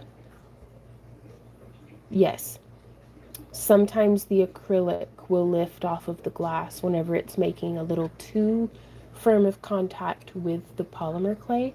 So the way that I started to avoid that is, instead of like with this one, we have the polymer clay pushed directly against the glass cab. You can kind of just do clay around the edge. That way, the center of the eye is lifted minutely off of the clay while it's being baked. And then you can continue to sculpt around that, but just giving it a little bit of like a spacer. Um, Ooh, these spirals remind me of an owl. Oh, I love that. Sassy Cat says, so what's the problem with spirals? There's not one. Except for there's at least one person on the internet who will up your engagement by complaining about them. Um, yeah, which again, bless their hearts.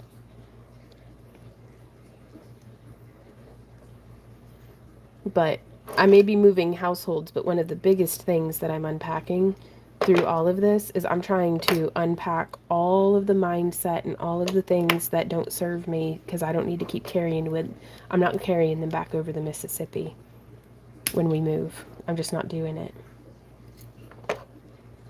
Like, I'm so done with stressing myself out and having anxiety. Like, I just need to set some baggage down.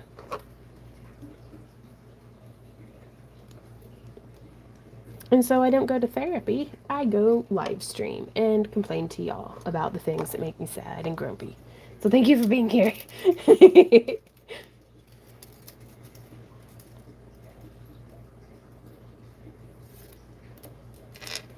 So this one,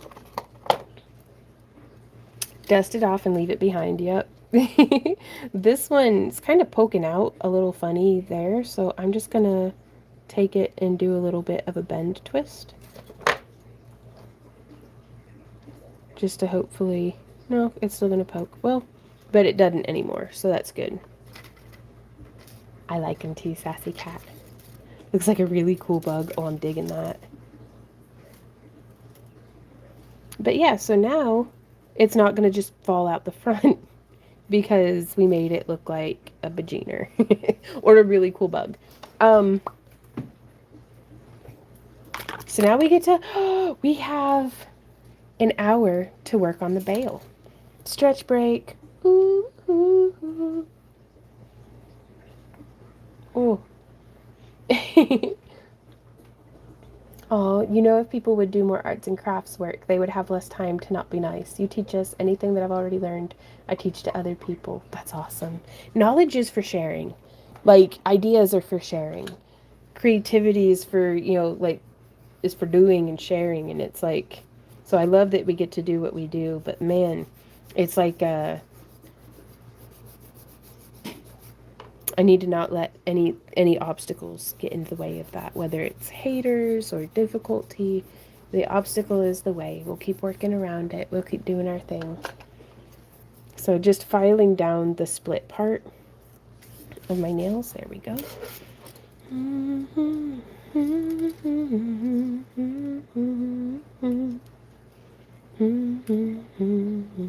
Because especially after watching the Apothecary Diaries, because they talk about poison a whole lot. No spoilers though. I try to treat it like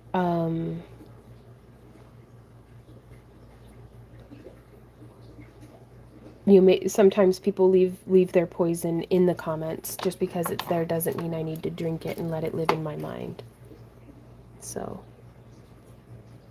and especially since I don't 100% trust that every comment is from a human, so I'm like, unless you can prove that you're a human, I'm getting sassed by an AI bot. Like, where do you get those lollipop beads? Oh, these ones? The lolly beads I get on Amazon. Plan to sculpt the eyes onto wood slices, so I wonder if having the eye on the wood instead of clay would help to keep the paint in place. Oh yeah, that's definitely worth a shot, Brooke. Okay, so again, I wanted these ones to kind of come up to be like parallel to each other. I'm digging this, honestly. Like, this is a lot of work, but worth it. All right, y'all, I will be right back.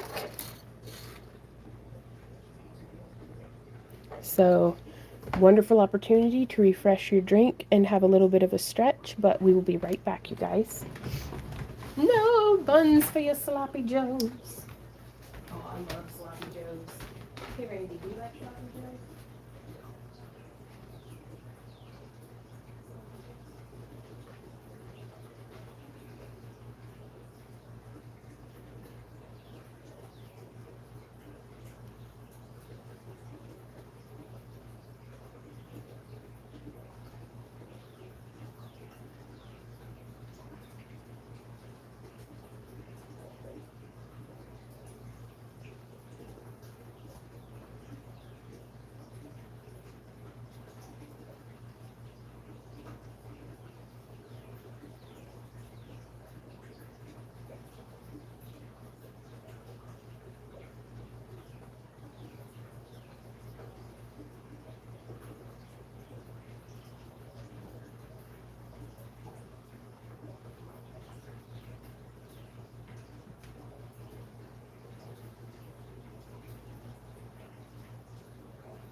Alrighty, y'all, I am back and ready to tackle this bale. Maybe, we'll see.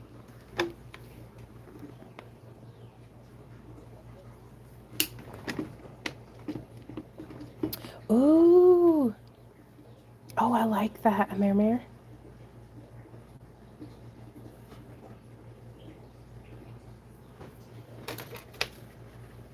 Alright, so we're gonna zoom back out. I would love this as a multi-tone piece with, like, if I did these ones in vintage bronze as the core wires, these ones in titanium, and then these ones in antique copper. Oh, that'd make me happy. But also doing it in the bare copper that we sent out in the June kits, and then oxidizing and polishing, that would be really cool as well. Okay, so I'm going to come in here, I'm going to get these going parallel to each other because I think I'd like to continue the little like sunshine weave. 1, 2, 3, 4, and 5. So I'm just kind of starting fresh here on this side.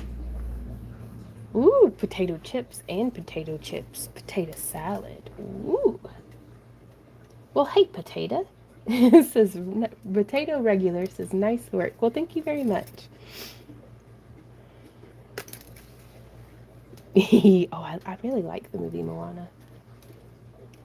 Okay, so there's one. We're looking for, that's right, adventure. Looking for adventure. Doodle. And then I'm just sliding that coily bead there because I don't want to be pulling so tight that it gets them pinched, you know, to where you can't fit anything. So until we get up to where that bend is, so it's going to be a little weird to start, but that'll be fine. So there's 1, 2, 3, 4, and 5 there on the side. Smush and squish.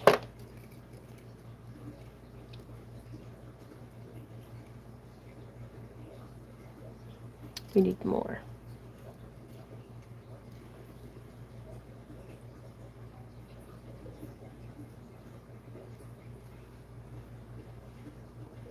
Maybe. I don't know. I'm trying to... We'll just bridge the gap. Will be all, I think. So now over here on this side, I'm going to thread on. There we go. So, and I'm going to flip my work because I like to work closest towards me. So we've got 1, 2, 3, 4, and 5. And then we're going to be bringing these 2 wires together. So we're going to go 1, sliding that spacer bead up just to keep things orderly. 3, 4, and 5. Giving it the old squishy smush. Nefertiti? No.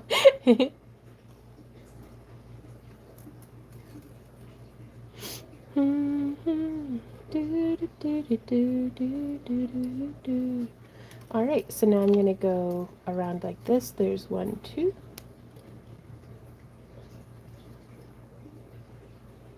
I don't really know how I want to do this.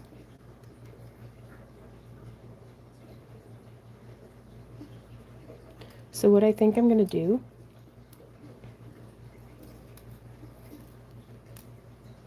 is I think I want to start from the middle. So what I'm going to do here is I'm now going to finish with 5 coils, or we'll just coil the whole length. I don't even know because I love coils. 3, 4, 5. But I don't have to commit to anything right now. We can just 1, 2, 3, 4, and 5. There we go. And now we can take this piece here that we cut off earlier. Yes, baby?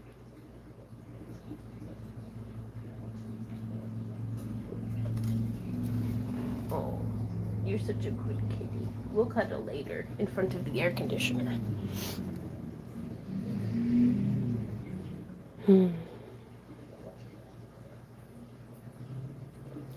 So yeah, I know it doesn't have a bead in the kit.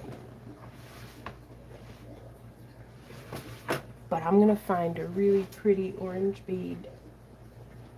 I'm looking for maybe something sparkly, maybe something bicone. You want to help me pick out which bead?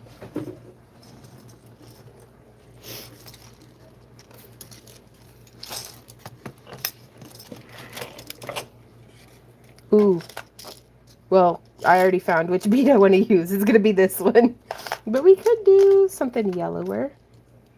But no, these ones, and I have so few of them, that'll be just perfect, I think. But it's like it's really pretty. Okay, just some bead prawn to get you through your day. Well, hey Danielle, how's it going?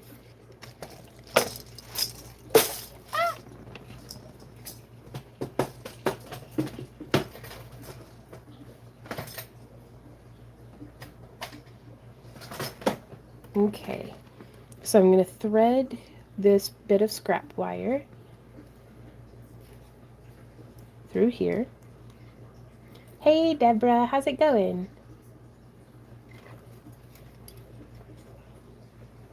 And I just want to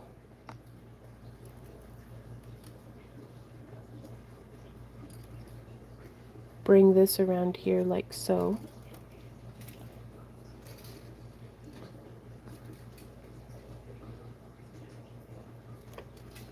And so there's one little coil just to lock it into place. And so we can get a real close look at that.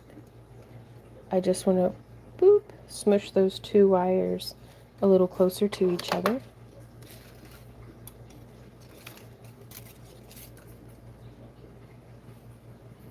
And then bringing that around and bringing that around. And then I'm going to come in here like this and go boop. There we go.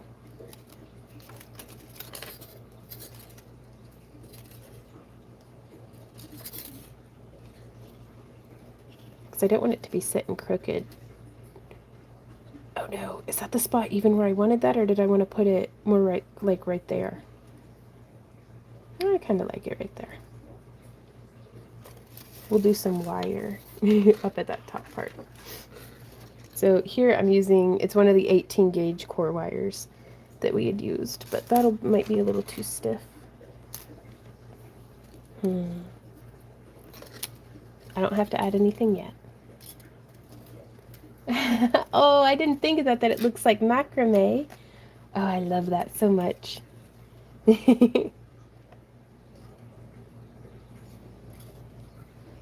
But pretty much, like, it feels that way.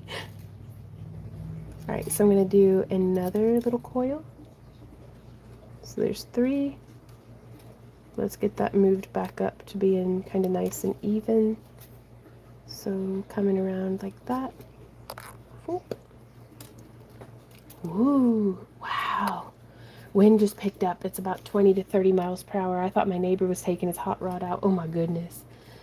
Oh, Kitsune. Thank you, Danielle. How are you doing today? Ooh, Brooke says, do you have any suggestions on how to display pins? Are they push pin backs or are they like the safety kind? Because like having like a picture easel that you can just push through the fabric, like if they're like the pin that has the little like clamp back, or you could have like a ribbon hanging down that you put the pins through, like a 2 or 3 inch ribbon. I don't know if that makes sense.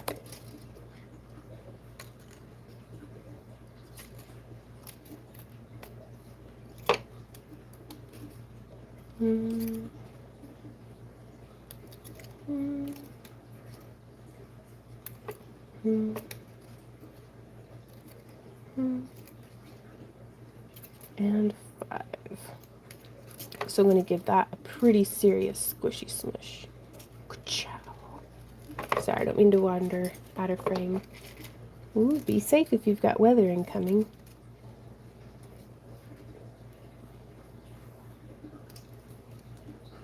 Mm. Oops. Oops. 2, 3, 4, and 5. Ah, yeah. Oh, a little ribbon. Yeah.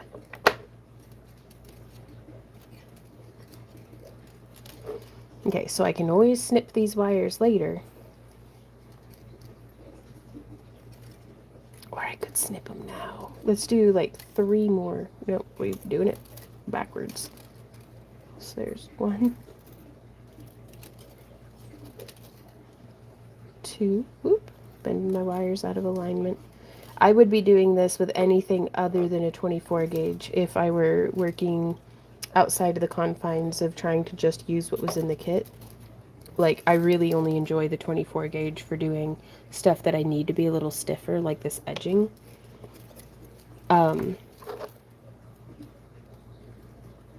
But for doing like weaving, it is my least favorite. I'm still having fun, but it is more work than with a 26 or a 28 gauge.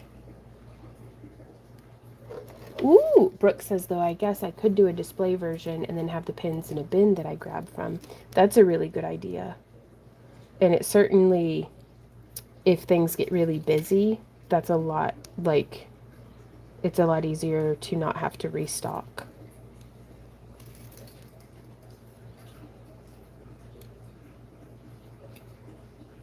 Okay, giving that a squish. So now we've got these ones, and I'm just gonna wrap one and two around both of these middle two. And then I'm going to come in and just kind of squish across all fronts. Trying to decide if I want to walk the kids to the fireworks or not. It'll be so crowded and I'm walking on a swollen foot. Oh goodness. I wonder if there's anywhere, like, this is probably going to sound a little morbid, but one of the last holiday before my dad passed away was 4th of July. And so Randy and I will go up to a cemetery that is not crowded at all on 4th of July, and we will sit on a bench and think fondly back to our loved ones that we've lost and watch the firework display without any of the headache of dealing with other people or the crowds or anything like that.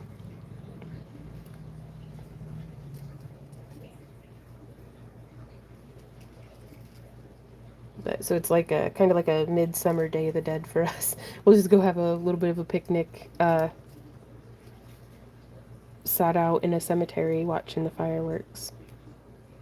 But that's in our town. The cemetery overlooks it really, really nicely, where the city puts on their fireworks. Though in years past before that, there was also like a church parking lot that we would go and park in, and you get a perfectly good view. It's just not in the official behold fireworks area.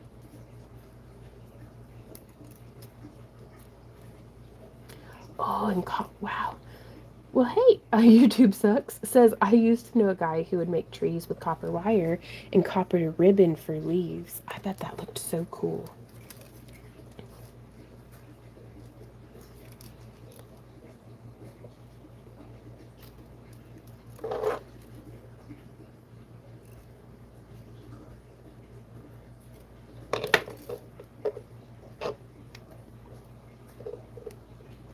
Okay, so I'm just trying to bridge the gap between, like, them being parallel, if that makes sense. Stretching my arm.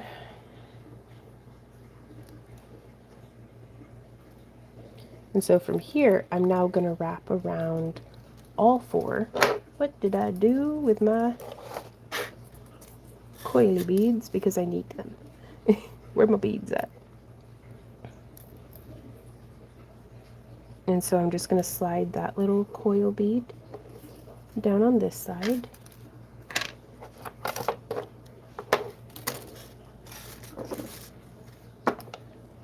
You couldn't have gone too far. It's probably on the floor.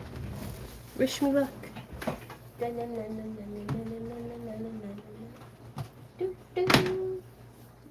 not in my shoes. That's a start.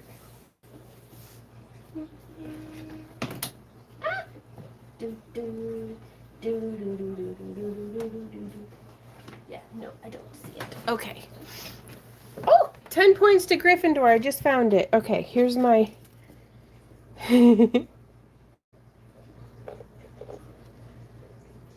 Oh, I'm so glad that it made it home safe to you, Kathy.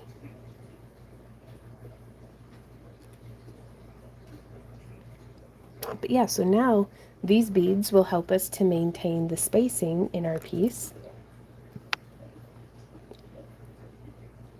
And I'm going to do one and then two wraps.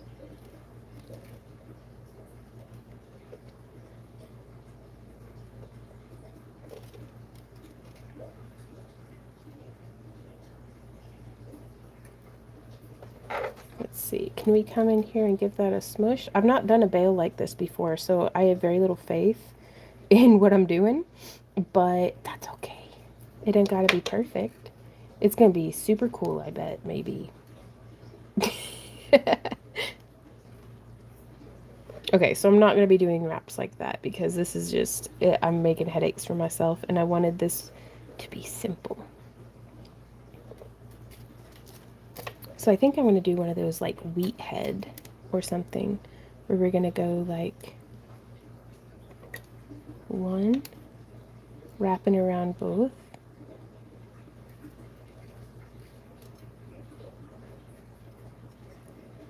and then two, wrapping around those two, and then we're going to go like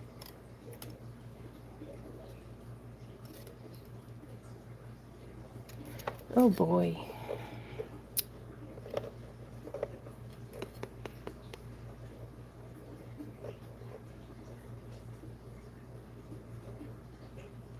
Now that's an idea that I think I like. I'm just going to undo what I had done.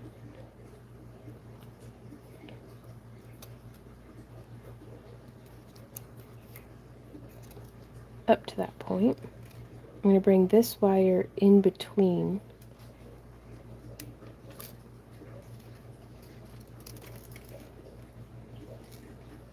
And I'm just going to tweak that off to the back.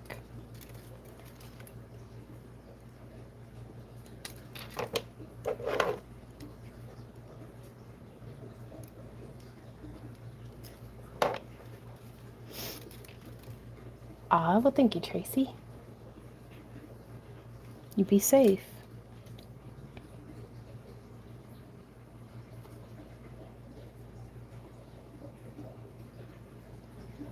So I think I'm going to bend these ones off to the side like this. Oh, super digging that.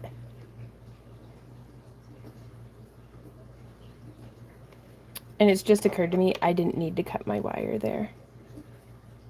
But also, I can just be a big baby and just change it to some 26 gauge because my little hands hurt. Ooh, I'm gonna go one better. I'm gonna use 28 gauge. Whee! This is gonna be so much easier.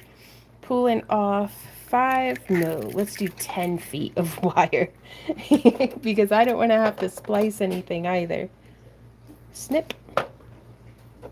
But look at how much thinner, I mean just side by side, the 24 versus the 28 gauge.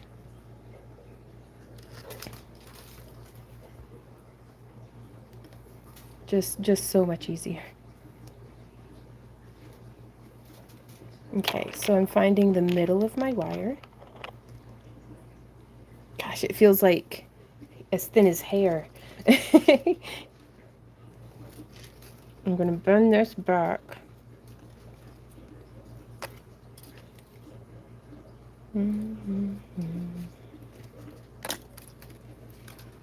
Okay, I can actually, instead of holding that in my mouth, I'm just going to hang it over the tripod.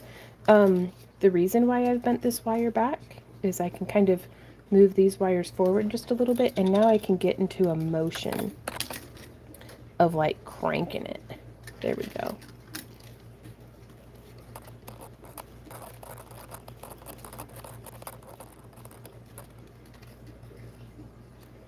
And I am just going to coil.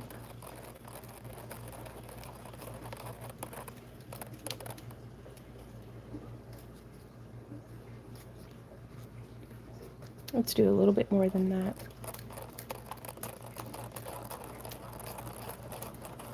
There we go.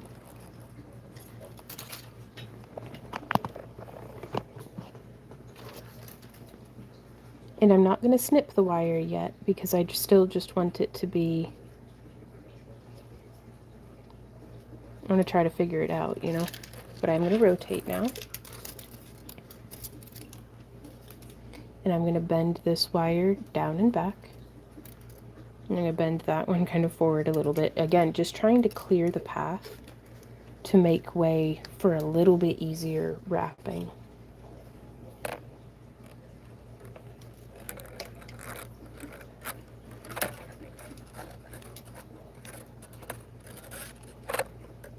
And it takes a little while, you know, to get past where you're no longer like snagging and stuff, but it is worthwhile.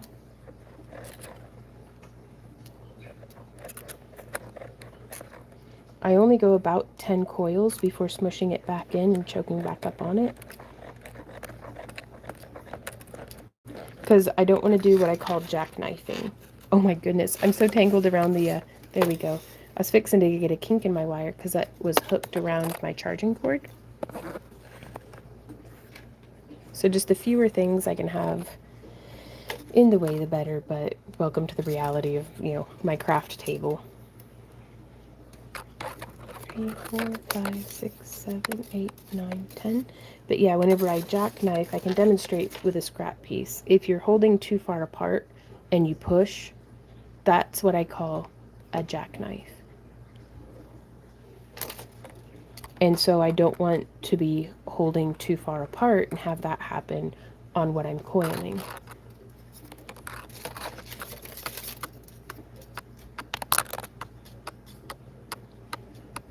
So there's 15 coils, and I feel like that's pushing it. All right, those are pretty close to the same length. I didn't really count, but that's okay. Ooh, and now we have an opportunity. We can add a little bead right there. And I want to see if we have something copper. I do. We had somebody sent a, no, that's too small. Somebody had sent us some really beautiful faceted copper beads, but they are quite small, and I want a bead that will fit right there. So maybe a little larger than that. But I want there to be some like really nice visual interest as well.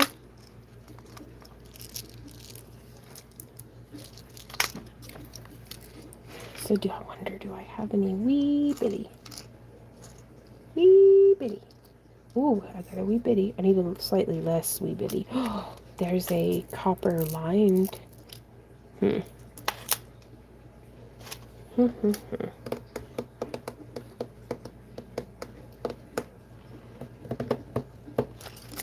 think I'm going to go with this. It's a 3mm faceted bicone.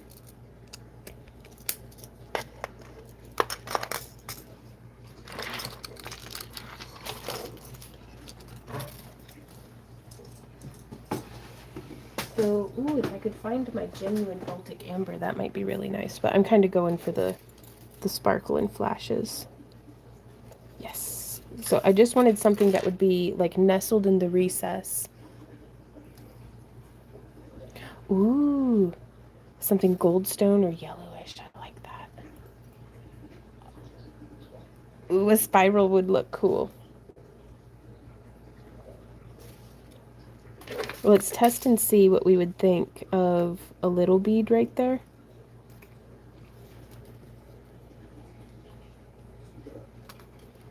Or, yeah, the thing is I don't think I have any goldstone.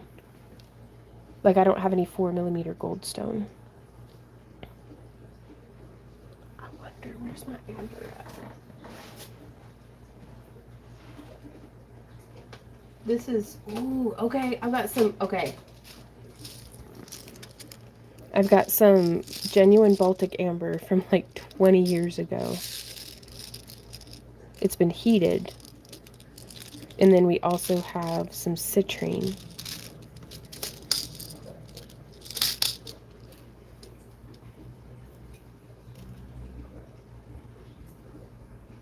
Ah, well, thank you, sassy cat.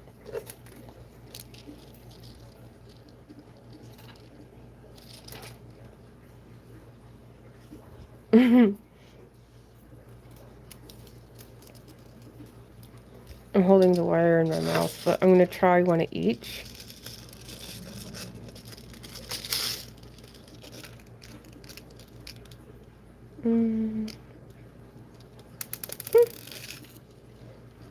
Well, that'll be the one I used then. It jumped out at me.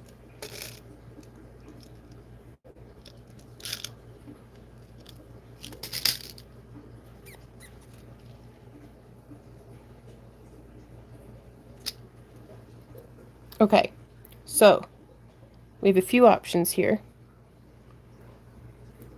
And we're fixing to have a vote. So if y'all want to, if anybody's lurking, now is the time to participate because I'm going to make a poll. I'm going to make a poll.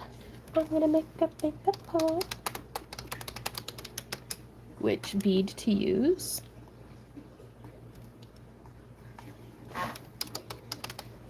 citrine, amber, or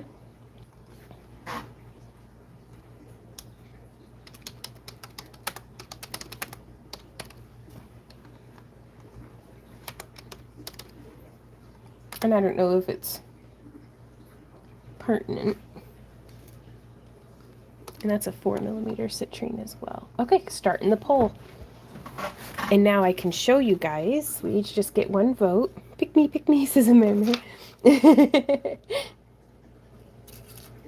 So there we have that kind of warm yellow faceted bicone. There we have the Baltic amber. And there we have the round citrine.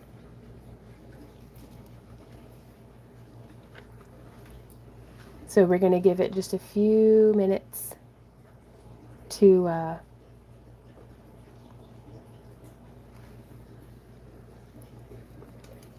yeah, that amber's really pretty, isn't it?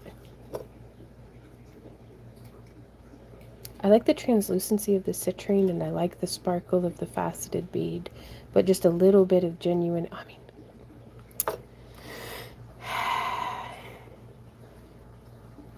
so we've got like one more minute. I'm going to go ahead and take the faceted bicone off because that one has the 6% of the votes. Bicone is getting no love. Well, I mean, we already have one bicone on there, so I guess I get it. And so it's between mostly the amber and the citrine. Last chance to get in your votes, you guys. We've got citrines at 39% and amber is at 59%. Ooh. Alrighty, it looks like we're gonna go with the amber, you guys. In 5, 4, cast your vote. 3, 2, and 1. Ending the poll. Does it show what the winner? Did it? Okay. Yeah, 17 votes. We got 59% of them for amber. So, that's right, Kathy. I agree with what you've said. All right, so there we go.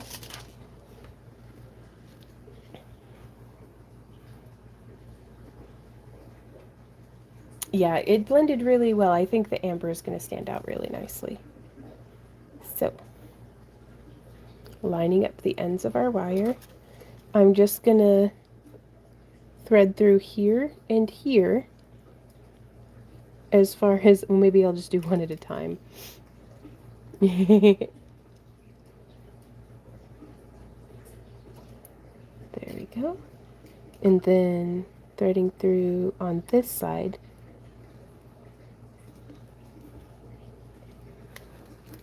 And so we get to experiment here with how forward we want the bead to be.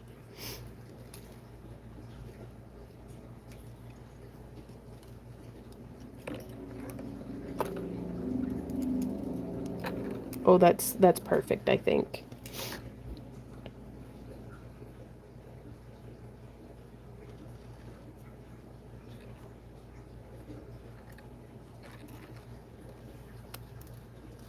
Okay. So now we can travel up from behind. I'm going to push these 2 wires through. Again, a lot of it here is just clever positioning of wire to keep things from getting tangled beyond what is necessary. Oh, well, thanks, you guys. Thank you to everybody who voted. And then I'm going to take and splay apart just a little bit. I just want to coil around this one here. 1, 2, like a dream after the 24 gauge, I tell you what.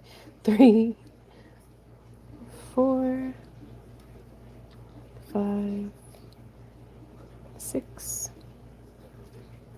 7, 8,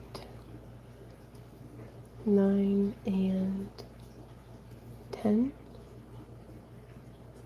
I'm going to do 15. So there's 11, 12, 13, 14, and 15. And then we're going to go 1 and 2 around both. And then I'm going to do 1 and 2 around just one. No, I'm going to do 3. There we go. Nice round number. And then 1 and 2 around both. And then 1, 2, and 3. And then I'm going to pull these wires more and more parallel to each other. We're going to go 1, 2, 1, 2, 3, 1, 2, 1, 2, 3. I want to do 10 repetitions of this design, I think. So there's 5. 1. Well, hey, Sherrick. Thank you so much for saying so. Says, I always love your wire wrapping. Thank you for sharing. Well, thank you for being here. I feel really good that the worst thing that's hurting on me right now is just pressing my elbow so hard, trying to keep in frame. But like my other elbow and my shoulder and my hands, like this is a really good sign. Like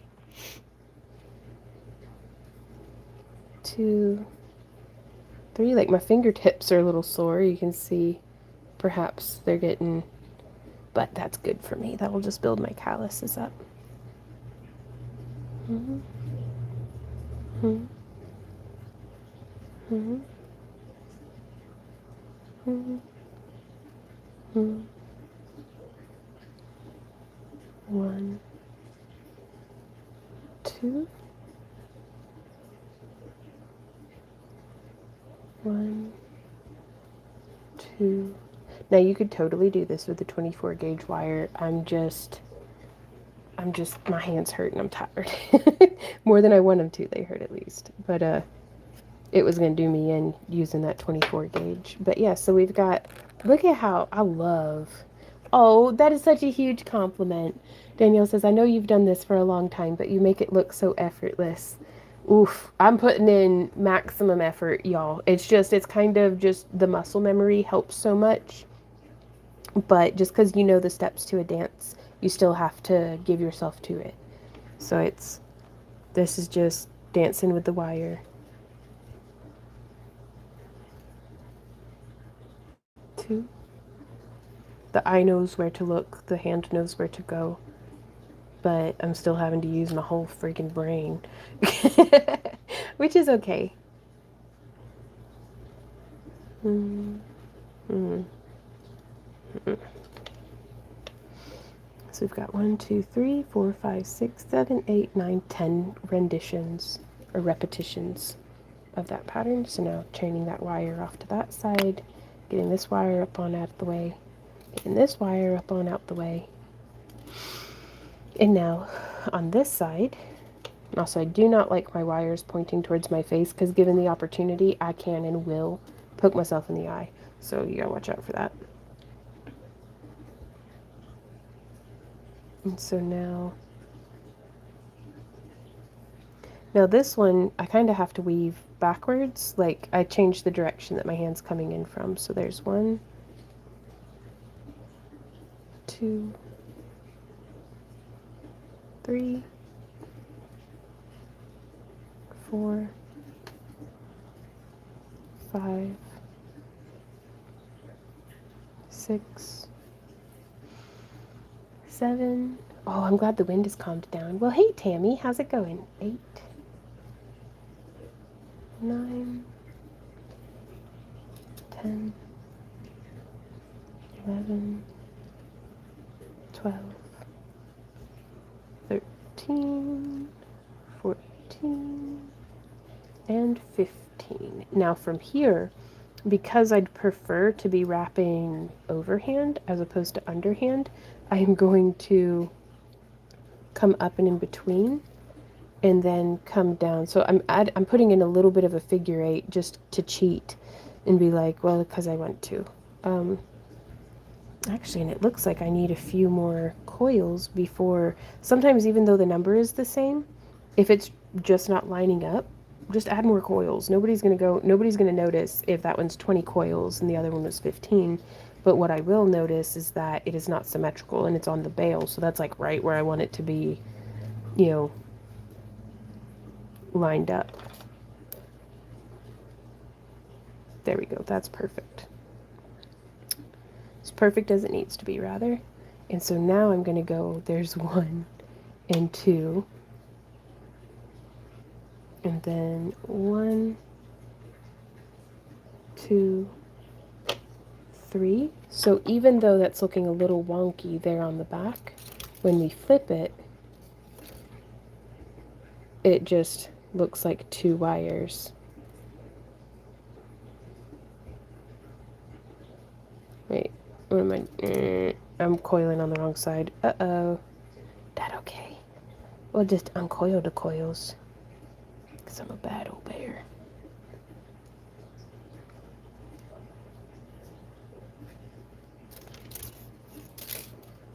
And so now I guess we'll just look at it from the front to make sure that they match instead of guessing from looking at the back side. So it looks like we did 1, 2, and 3 there on the first one.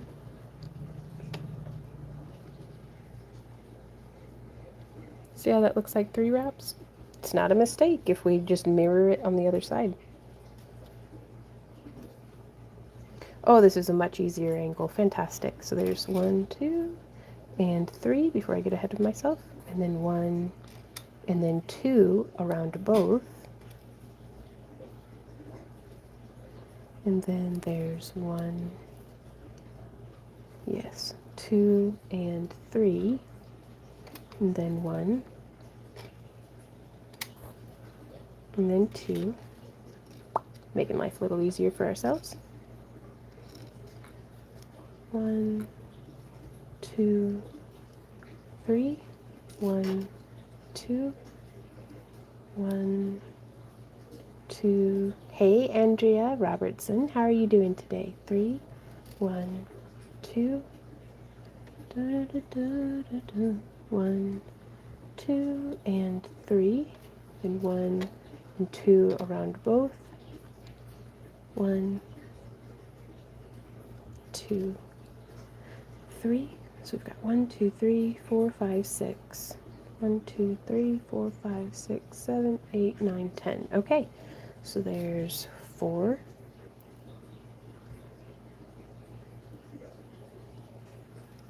1, 2, 3, 3. 1, 2. Just counting down. 1, 2, 3, 2. 1, 2, 3, 1. That's our, I don't freaking know. Let's count. 1, 2, 3, 4, 5, 6, 7, 8, 9, 10. And then we go 1 and 2 and 3. Ha! Now they are even! Whee! And we get to start sculpting the bail. So I'm going to make these be parallel. And then these ones, I kind of want to... It kind of looks like antenna, doesn't it? Is this not like a badass little beetle bug?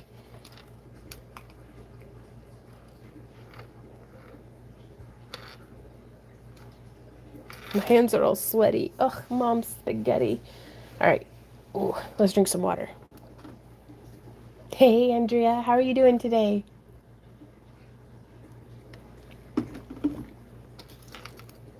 How you doing? How you doing?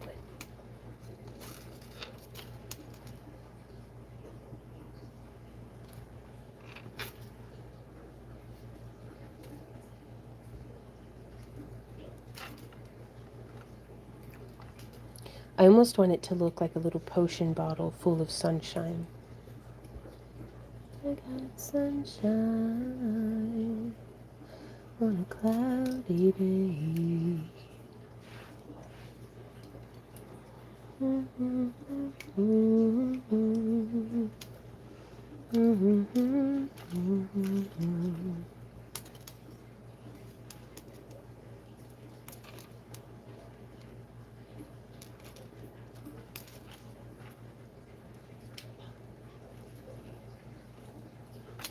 So, y'all, I kind of want to do some spirals.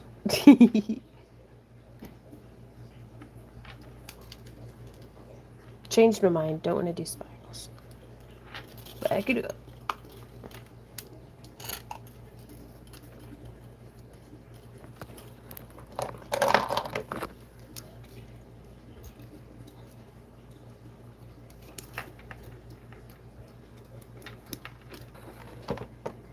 Just finished a run up to Lax to pick up my favorite cousin's daughter. It was so delightful to get to chat with her. All right, on.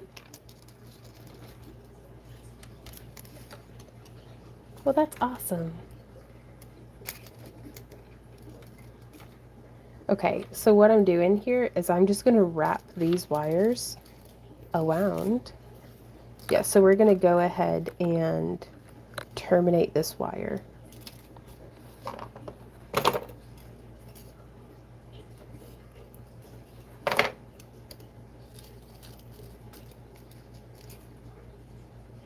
Because we're just wrapping these two wires around their own selves, like, boop, just like that.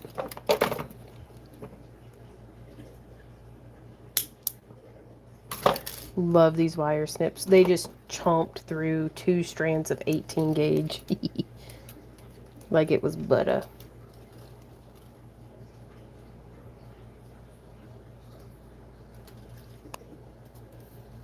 And the tip is still fine enough to get up in there. Okay, so now just trying to shape these around. They're just wire snips from on Amazon. In any of my videos, if I've linked to wire snips, these are the ones that I link to.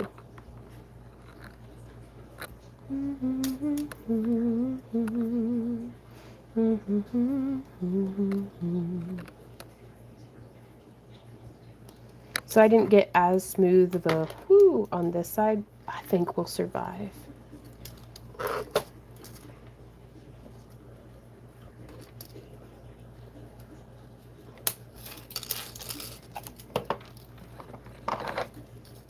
Okay, let's see.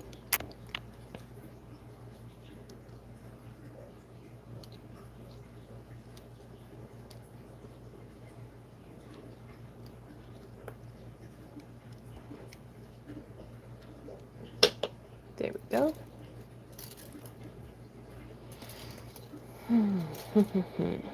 Oakley dokley. I'm going to go ahead. Man, I'm making a lot of commitment here. Just making decisions, snipping wires left and right. Woo! Y'all, today's live stream was brought to you by our Happy Crafter Club and viewers like you. So thank you guys for being here. We love you. I've been enjoying hanging out all day. Well, for the past 3 hours, but thank you. This is my first time doing a bail like this, so I don't know how it's going to work, but we're going to make it work. I do believe. And I kind of want to just come down like that. Because the number one function of the bail is we want a necklace to be able to go through it. Number 2 function of a bail is we want it to be very comfy and pretty and witty and fine. So, you know, all the things.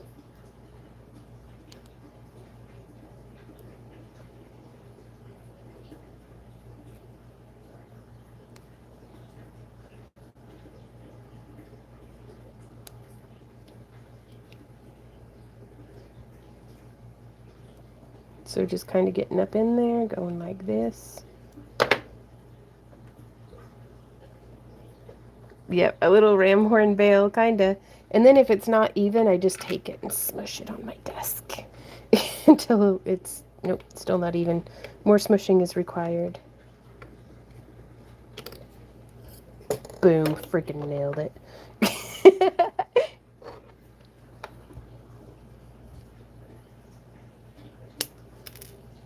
So just snipping these off right there. Then I do like to take either my bent or my flat nose and just get in there and just angle that end in.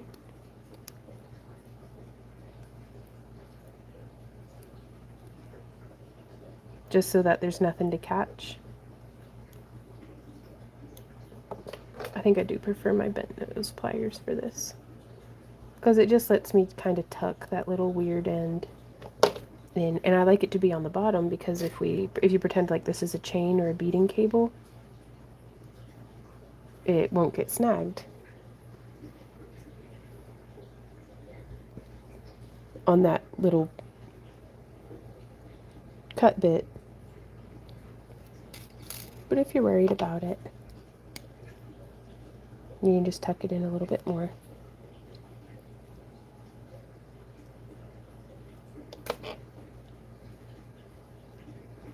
Checking for pokey bits.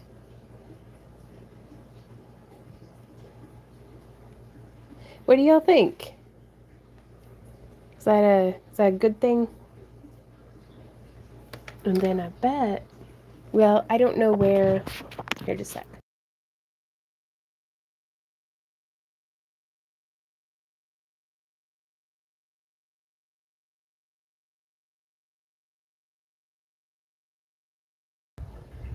Okay, there we go.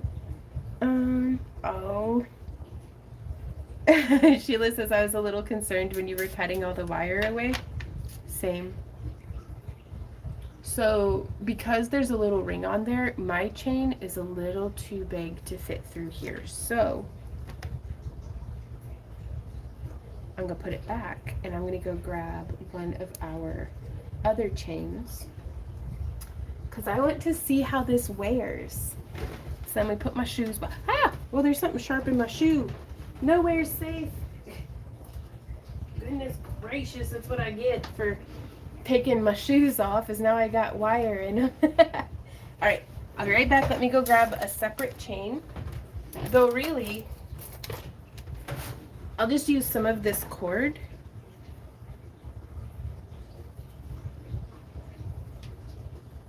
I'm not going to trim it off just because I don't know that I want it up on a cord. But it just slides right through. You could put other beads on there with it. And then your necklace would just sit like that. And I think, well, that's pretty all right. And the little rays of sunshine just there off the sides. I really dig that, you guys. Oh, Sheila says, you're much more confident than I am. I am a little chicken for such a big risk for time involved. Well, that's why I do the videos, is so that you can see me do it, and then hopefully that will give you confidence that you can do it too. Because if there's a crafter, there's a way. You know, if this came out just horribly, well, we would just take what we learned and apply that to the next piece, because there are going to be some pieces that are just flat out failures, you guys. But let me whip out my little box of encouragement, because this is my lucky box.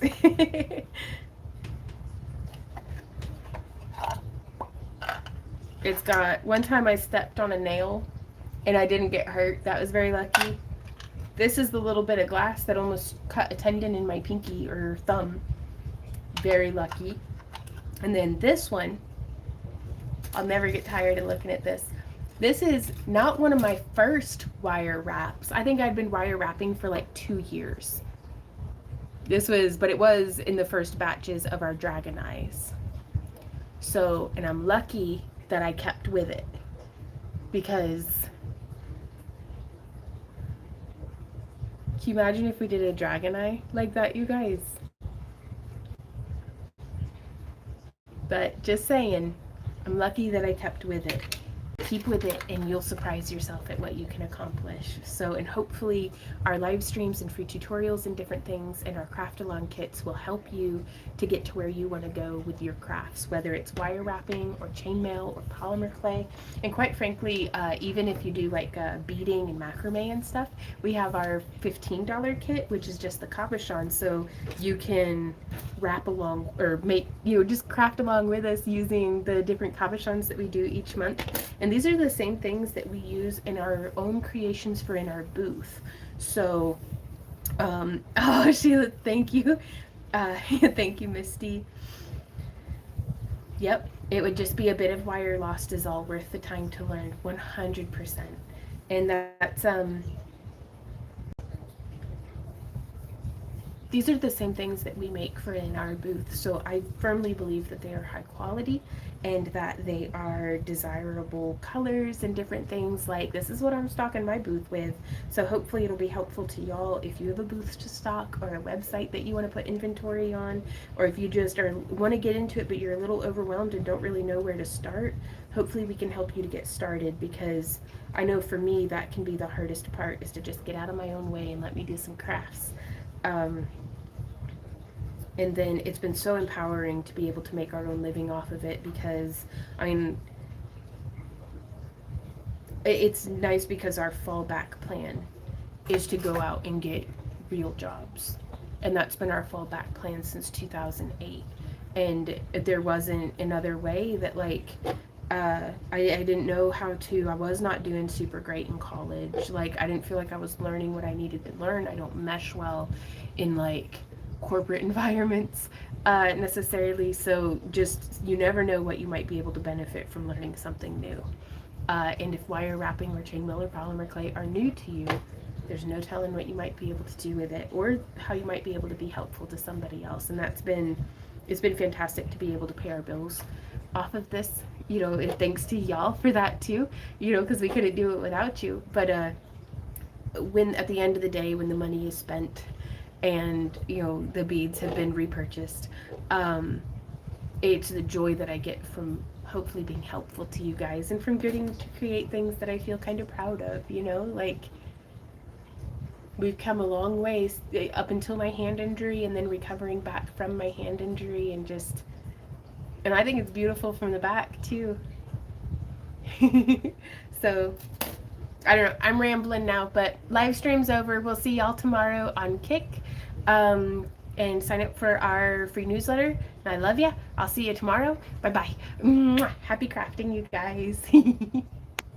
Oh, I wanted to do a thing. I wanted to shout out to our top fans for the day. There's a little crown at the thing. I think this is the top chatters. Number 1 chatter today was a Mare. Number 2 was Sheila Ranger. Number 3 was Kathy Butchart. And number 4 was Kitsune.